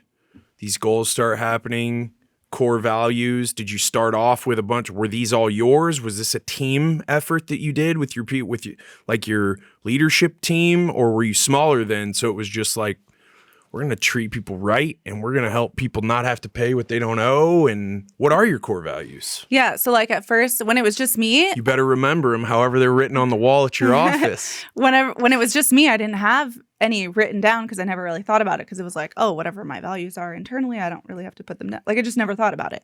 And then once we started hiring people, it was like, oh, I guess they should know like what I want them to be about and do they fit this model. And they have kind of changed a bit over the years, but then my COO and I sat down and like revised them. And I think it's okay to like always keep changing them. And we go over our core values every Monday on our team meetings, but like the first one is family first, because we always worked at accounting firms where it was like, it's tax season, you better not call out sick and like blah, blah, blah. And so it's like, okay, your kid is sick, like just take the day, like you'll come back better and stronger tomorrow. Like you're going to be distracted anyway if your kid is sick. So like you're not going to put out the best work anyways. Sure. And so I think it's just like brainstorming what's important to you and then, you know, narrowing it down. The stuff that we're talking about is all stuff that all these gurus and business coaches and entrepreneur that's all the stuff they teach, right? But this is stuff that you have put into practice that's worked, that you believe in, that you continue to spend money on to learn and improve upon. So it must work, because if it didn't work How fast did it start working? It sounds like damn near right away. Well, and right when you do your core values, you might find that people leave Sure. because they're like, oh, well, shit, I don't fit these core values. And you can hire and fire based on them. Right. And so it's like, one is we do what we say we're going to do when we say we're going to do it. So if you told a client you were going to get them something yesterday by 5 and you didn't give it to them, that goes against our core value. Like, it's not just like, oh, you shit the bed. It's like, that's against our core value. Like, it's not that we would fire someone over just one thing, but it's like very cut and dry. You did something wrong. And we don't do that here. Yeah. Was when you started to put these types of law of attraction, the vibration, the money vibration stuff, the gratitude stuff, and you started to just sort of stack all that stuff on top of each other, was there this almost palpable feeling of gaining momentum that you thought might be possible, or you had heard that was possible, that you wondered if it was just a sales pitch, and then you did it, so you started to buy into it more. And it's a lot like fitness, right? You're like, well, okay, my personal trainer says I should eat by macros, so I'm going to give it. And then you're like, oh, well, fuck, that works. What else do they have to say? And then you're like, oh, well, that worked. Was that kind of how it was? I do think it snowballs. Like, you start with very small things and then you just keep habit stacking, if Atomic Habits, or if you've read that book. But absolutely. You kind of start small and then you just keep going up and up and up, kind of like your energetic minimum or your money minimum. Like, it just keeps going up and up. Similar to like, but I've kind of always had this like very abundant money mindset. My husband's the very opposite. Okay. Like, very scarcity mindset, super frugal, which I loved him for that in the beginning of our relationship because he helped me get out of debt. He's like, debt? What do you mean? I've never had debt in my life. But, it's like when I first donated $100 to someone and he was like, well, why would you give someone $100? And I was like, but you know what happened right after I gave that homeless man a $100 bill? Which he said a prayer for me and blessed me also at that time, which was like so sweet. And I was crying in my car after. But a client called and like gave me the biggest or paid the biggest invoice that we've ever gotten before. And I was like bang, bang. I was like, coincidence? Like, no, literally within 5 minutes. Wow. Fuck. And then that's crazy. And then, donated like our first $1,000. And then my husband's like, well, why would you spend $1,000? And then weirdly enough, like really? 10x our money, like within the next day. And not that I give to get, but I just noticed these certain patterns. I think, givers gain. A lot of people, will say that term. Yep. I think it's the similar thing with like currency. It's like you put it out in the world, it's going to come back to you, like good will, or karma, however you want to put it. Like, you put good out in the world, good will come back. One time I paid for this dinner that I think it was like $17,000, this dinner. And nobody at the table knew. There was a bunch of us, knew that I was going to be paying for it. And it was just a vibe at the time. I don't know why. I just felt like I should pay for this very expensive dinner. And one of the ladies at the dinner started crying, like came up to me crying. And she was like, I just would never do that in my life. Like, it's just not in my heart that I feel like I would ever give that much to anybody. Like, why would you do that? Almost like, I don't know. Like she was frustrated at you? Yeah. Or resented you that you were there in your life, but she wasn't there? Maybe. It was a very like emotional conversation. And from that dinner, we like 20x'd our money. Not that I knew that any of those people were going to be clients or what kind of projects they needed me to work on, but they like remembered me a year later. And, so it's just like, it's happened time and time and time again. To where now, like, we donate a lot of money every single month to a lot of charities that we believe in, because it's just like, we're blessed enough to do that, and it will come back to you. Like, no doubt. Yeah. Your work schedule is really demanding. Are there nutritional things that you do that help your brain stay on point? Are you on the good oils, like MCT oil, avocado oil, olive oil? Do you go keto? Are there things that no caffeine after 12? Are you just kind of rolling with the punt? Are there things that you do that you've started to incorporate recently that have helped you more than other things? Like, just, I'm looking for just like hacks that other entrepreneurs, cause you're just a treasure trove of knowledge and ideas over here. So I just think There's got to be stuff you do, especially since you're so busy. I won't like sugarcoat it. Let's go. Since I started my business, I had gained like, let me do the math here, like 35 pounds in like 2 years, I gained 35 pounds. You could blame it on COVID, whatever. It was that I was working way too fucking much. Like I was working like 18 hours a day, every single day, 7 days a week in my business to like get it going and put all health, all self-care, all whatever, meditation and morning routines and bullshit out of the like window, like completely out of the window. Been there. And so it was not good for a long time. And I feel like maybe in the last like 6 months, I've been trying to prioritize it more. And so getting a personal trainer, I think helps. The walks, whatever like you like to do and can de-stress you. I think walks are really important because you're outside and you're grounding, and everyone I think should just be outside more, not just like on a treadmill in the gym. But I think that's really important. I don't do MCT oil. I'm allergic to coconut, so can't do that. But I just did like this crazy allergy test that I was going to recommend that. Yeah, I can't do gluten, can't do dairy. I'm allergic to beef, which that fucking sucks. Also weed. I'm allergic to weed. Terrible. Rice, coconut. So like so many things that I can't have. So basically right now I'm eating like not beef meat. We got to talk. And we got to talk vegetables. Offline because I can help you a ton because I'm way off into that shit. Yeah. Way off into that. Well, so I just started with Biohacks. Have you heard of that company? Mm-hmm. And so we just started like a ton of supplementation and peptides and but we got to find your food, like what you like your favorite dishes, and we got to figure out how to make them without those things you're allergic to. And there's 100% ways to do it. Now the coconut one's tough. I know. 'Cause that's a great substitute for dairy. For dairy, I know. Because I did paleo forever. That's how I lost 100 pounds was paleo. So like the swap for dairy, everything is like coconut milk, coconut cream. But cashew and almond. Yeah. There's several flax. There's a bunch of ways. Yeah. I'm like obsessed with that shit. Yeah. Because like seed oils, crazy bad. Bad for you. They used to lubricate, or they still do. They lubricate the hydraulics on like freighter ships, and that's what they cook your French fries in, man. Yeah. You go to a nice steakhouse and ask them, what are you gonna grill that Wagyu ribeye on or with? Sunflower oil. It's fucking crazy. I literally asked the restaurant last night. I said, and I just tell them that I'm allergic. I'm not allergic to seed oils, but it's not good for anyone. That's the code word right there. And I just say I'm allergic to oils. You have to cook everything in butter. Oh my gosh, that's awesome. That's what I do too. The play the allergic, the politically correct. I have a food allergy. Yeah.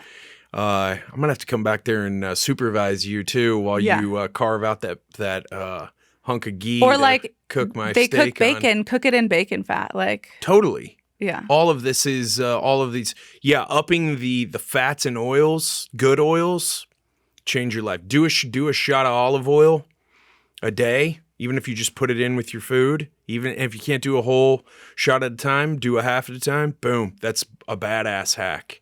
Avocado oil, also rad as hell. Yeah. In the morning, I don't know what you do to get revved, but like try once a week. Try organic lemon juice.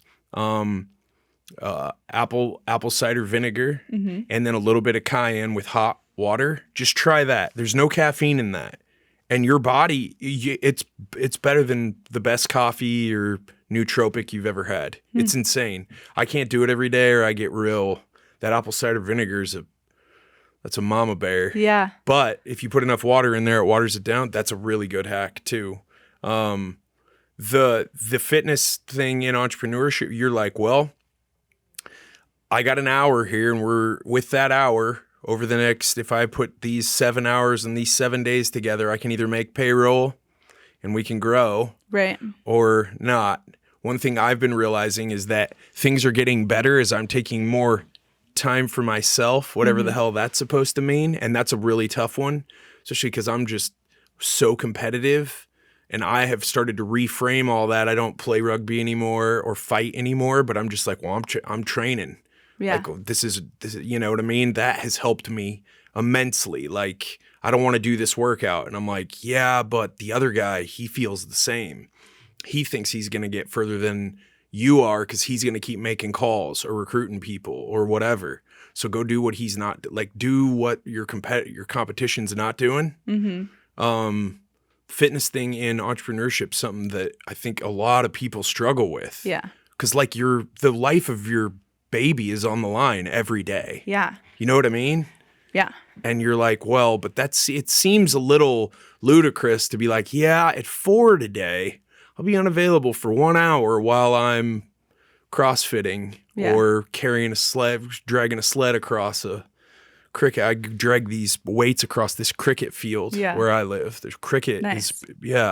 And everyone thinks they're like, what the fuck? Especially in the summer. They're like, this weirdo. Yeah. When I had long hair, it was even worse. They were just like, the fuck, just this is what we do. But it's helped a lot. But the nutritional part of it, dialing that in, especially the food allergy part, that's amazing. That shit fascinates me. It's crazy. Sweet potatoes. Food in America is just awful. I know. So think about food everywhere else, and we have it the best of everyone. That's crazy, right? Mm-hmm. I'm allergic to sweet potato. Oh, that sucks. That's weird. Mm-hmm. No proteins, though. I think it would really break my heart if I was allergic to beef because I grew up on a farm. Yeah. Go bison. Have you ever had elk steak? Yeah. Well, you'll be all right. Yeah. Beef's overrated. I don't know. A good ribeye or a good filet is tough to beat. I'm sorry. We went to a steakhouse last night. So what'd you have instead? They had the one option. Like, they didn't even have chicken options. It was salmon. So I had salmon. Yeah. That's always. But it's just not a steak. No, it's not. It's a tough one. I talked about this a little bit earlier, but you grew up in tough times. When you get to that point where you're like, oh, I'm just gonna do this all myself. Has it ever come back to you just looking in the mirror and going, you know what? No, fuck that shit. And I've got haters out there, and I'm sticking this right in their eye, and I'm gonna pull myself up by my bootstraps and blaze forward, come hell or high water. Do you have a chip on your shoulder to that degree? Has that mellowed out now that you're a mom of 3? Or are you not to be tangled with ever? Good question. Because, that's a whole thing, right? It's toxic to walk around with a chip on your shoulder. Are you motherfucking kidding me? I don't know. I think Michael Jordan and Tom Brady walk around, they put it, that's glorified. Yeah. But they're sportsmen. Mm-hmm. In business, no. This is kill or be killed in small business. It literally is. Yeah. If you don't beat the other guy at the sale, you lose the sale. His family eats, yours doesn't. Nothing gets more competitive. A basketball game isn't that competitive. So when I ask people, do you have a chip? Some are like, fuck yeah. I mean, I'm nailing like pieces onto it every day to make it bigger. Or are you trying to meditate around it? Or have you accepted it, you embrace it? I don't think it's like this angry chip on my shoulder anymore. I think it was where it was like, I need to hit XYZ goals and buy a house and be the first person to graduate college in my family and like whatever my definition of success was. That was when I had a chip on my shoulder. But then it was like, now it's just like, I am successful. I deserve to be successful. And my goals are just bigger than where I am now. So we're just going to achieve them. Just keep going. Yeah. Do you ever get angry? Yeah, sure. Is the anger thing something you lean into if it's there? Because, I mean, anger is... I'm so productive. Oh, my God. Like... It's addicting. That's what anger is for me is I'm just like fucking push the angry button. Whenever I... Like in Fast and the Furious, whatever those movies are so stupid.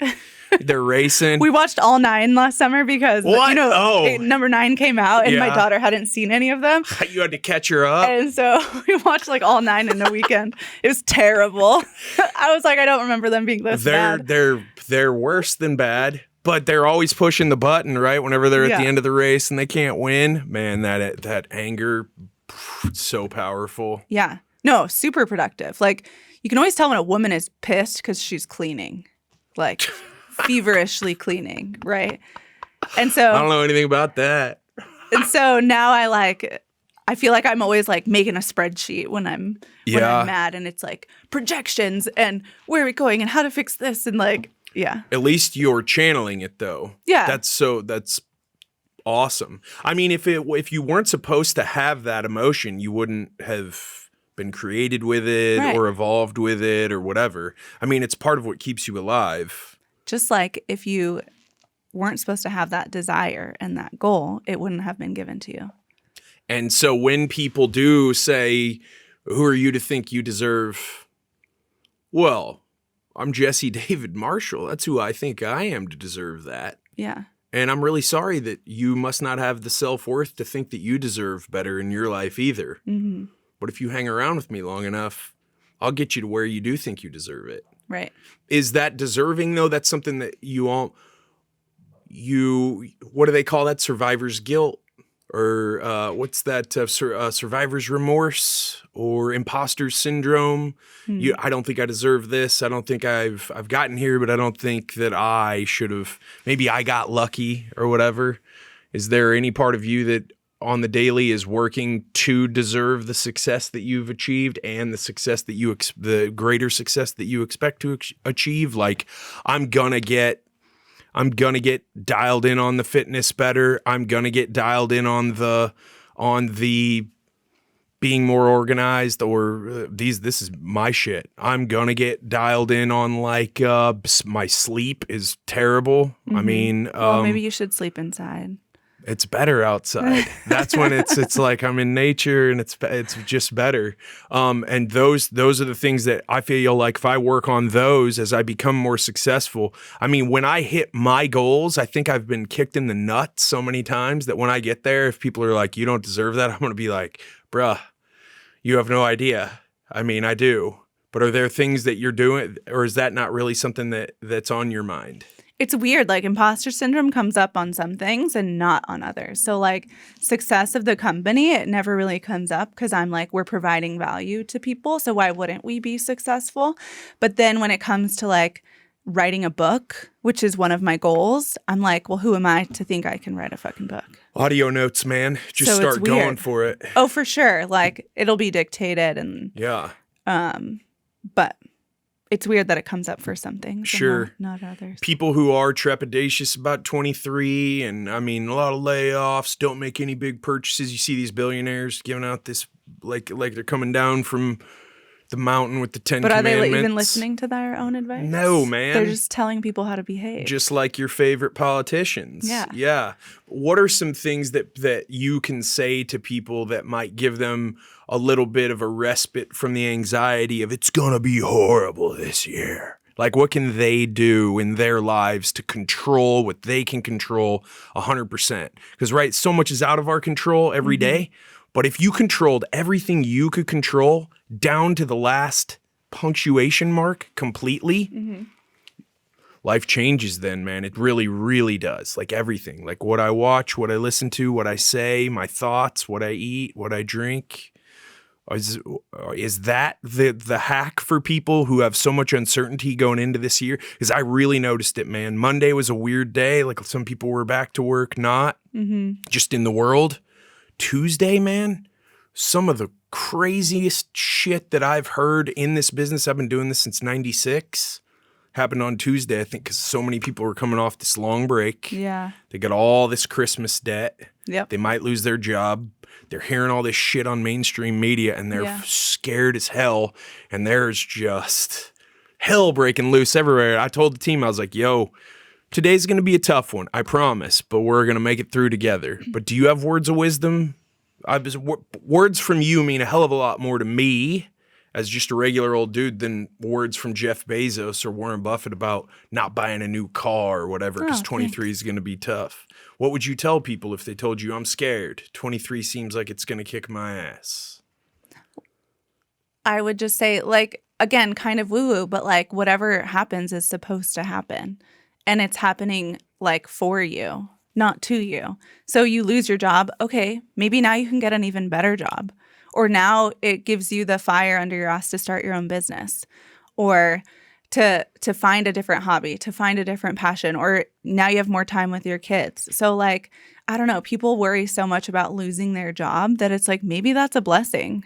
Like maybe you were just so in the hamster wheel that you didn't even realize that it could be better out there. And there will still be jobs out there. Just because one company is laying off people, that means there's something out there where people are hiring. So like, okay, Amazon's laying off all their tech people, or 18,000 of them. All these new AI companies have to be needing to hire people. Like I just saw 10 different AI companies this morning that are like going to change the freaking universe. Like they'll be hiring for sure. So I would just say, like, stop letting the fear dictate your life. Like, it hasn't even happened yet. Maybe go get one of those side hustles, too. Because have you ever noticed that when you're busy, you're not afraid? Yeah. It's when you're sitting on your ass thinking that everything starts to become FEAR, fear, false evidence appears real. It's not even really. It's the shadows in the cave from that Plato. Right. Or whoever... Sohill, Plato. correct. There you go. See, I got it right. Whoa, crazy. I mean, they're tiny, but they're putting a light behind it, and it looks like a big monster. It's nothing. Right. And you got to keep going forward. Just never let anybody stop you from moving forward, ever. And, like, the whole recession thing, like, I don't watch mainstream media, so, like, the recession isn't bothering me because I am not hearing it all the time, and I just refuse to let it affect us. So it's like, just get off the damn news. Yeah, maybe vote because that's your job. But from there on, I don't think it does any of us any good to dial in on who's going to be Speaker of the House or is Carrie Lake or what's happening in the Carrie Lake hearings.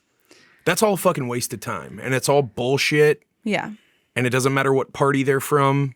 They're politicians. Yeah. Like, let's go. Yes, there's corruption and problems to fight against, but you would be a hell of a lot more of a potent warrior if you were sitting on a stack of resources than you are if you're on Facebook arguing with people about whether or not there's voter fraud. Right. Right. Like, what could you do? Be smart this year. If you're fearful, like, just be smart with your money. Like, save more money. It's okay. That doesn't mean you're frugal or whatever. You're just saving just in case. And if nothing happens to you and you come out okay, well, now you have a bigger nest egg. Like, go invest, go buy an investment property or whatever. You know, like, just save more money. Back on last thing, that video we watched about setting your kids up. When your kids get to that right age, are you going to add them to one of your credit cards so they can start to build credit? Hell yeah. Yeah. Because we haven't talked any about credit this whole time. That'll be for next time. Yeah. And also other things that accountants can help with that people don't understand. Mm-hmm. We got to talk about that next, like helping you set up an LLC, helping you understand how to make your business judgment proof, how to make your personal life judgment proof. Things like that are all things that accountants can help with and have really good knowledge about, right? Yeah. When to hire. Yeah. The setting your kids up with credit, though, that's something that you're 100% down with, and everybody needs to learn about when to do that, how to do that, and how important that is. When I graduated college, my credit score was 520. And like, if my parents would have just added me, I mean, they couldn't because they filed for bankruptcy. But if parents would have been able to add me to a credit card when I was like 10 and had an 8-year, 12-year credit history, and I could have had a 700 or 800 credit score, then I wouldn't have had to get a 16% car loan. You know? Yeah, I mean, you started from so far behind because of that. Yeah. And obviously you didn't have options. Yeah. But if you have the ability to give your kids options, give your kids options. Right. And if you're running a company and you think that's a lot of money to invest in your kids, I mean, and that your scenario there wasn't necessarily in lieu of a college fund. No. But that would certainly help in that regard. Or, I mean, you probably don't believe in taking student loans to go to college, or do you? I mean, hey, it instilled like work ethic in me. Well, yeah, I feel you. I don't know. I mean, don't you think that I feel like the college experience is so overrated and overvalued, and that's why a lot of people, you know what I mean? Yeah, we're not going to preach college on our kids. Yeah. If they want to go and they will graduate, then they can go. But back to the credit thing, it's like put them on the credit card, but also teach them about what credit is. Right. Again, like teach them the things that we were not taught. Were not taught. I wasn't taught about what the hell a credit score was. Yeah. And how to increase it. And how the system works. Yeah. And how it's a system that's a lot of people who don't really have a good knowledge about, they're like, oh, the cards are stacked against you, man. You can never get ahead. You know, we've all heard that. Yeah. That's like such an oversimplification of what's really happening. If you actually understood what was behind all of this, it's going to take a lot of work. No one's saying that it's not. But if you align yourself with people who have a good working knowledge of these things, the cards are not stacked against you like you think they are. Right. You just don't necessarily know how to stack the cards or how to play or deal the cards. But there are people who do. And that's part of what you've really leveraged when as part of all these networks that you're a part of, which I find to be very interesting, because as mainstream media and the cold and governments have told us all to separate away from each other, and that's on purpose in my humble opinion, not to get onto politics, but let's get on politics. Yeah. The coming together with like-minded people helps with your mindset, but also helps you figure out things that have got you stumped. And I'm sure that you go away from masterminds feeling more mentally. Do you go away from those, most of those, on some, like an adrenaline high from being around a bunch of people who are headed in the same direction? Yeah. On the same course? I feel like we just always get inspired. Yeah. And it doesn't even have to be the speaker. People put a lot of like clout into speakers, but it's really like the dinners that you have after. Yeah. Or the lunches, or like just like being around like-minded people. Yeah. You highly recommend those? Do you have your own mastermind? TBD. Let's go. You need Coming one. soon. Yeah, I have some people who I need to introduce you to as well, who I think you should network with about that, because I think the amount of value you can add. Yeah, the wheels are I love turning up here. Hey, I appreciate you coming on the podcast today. If people want to connect with you, how can they get with you on Instagram? Your tax coach.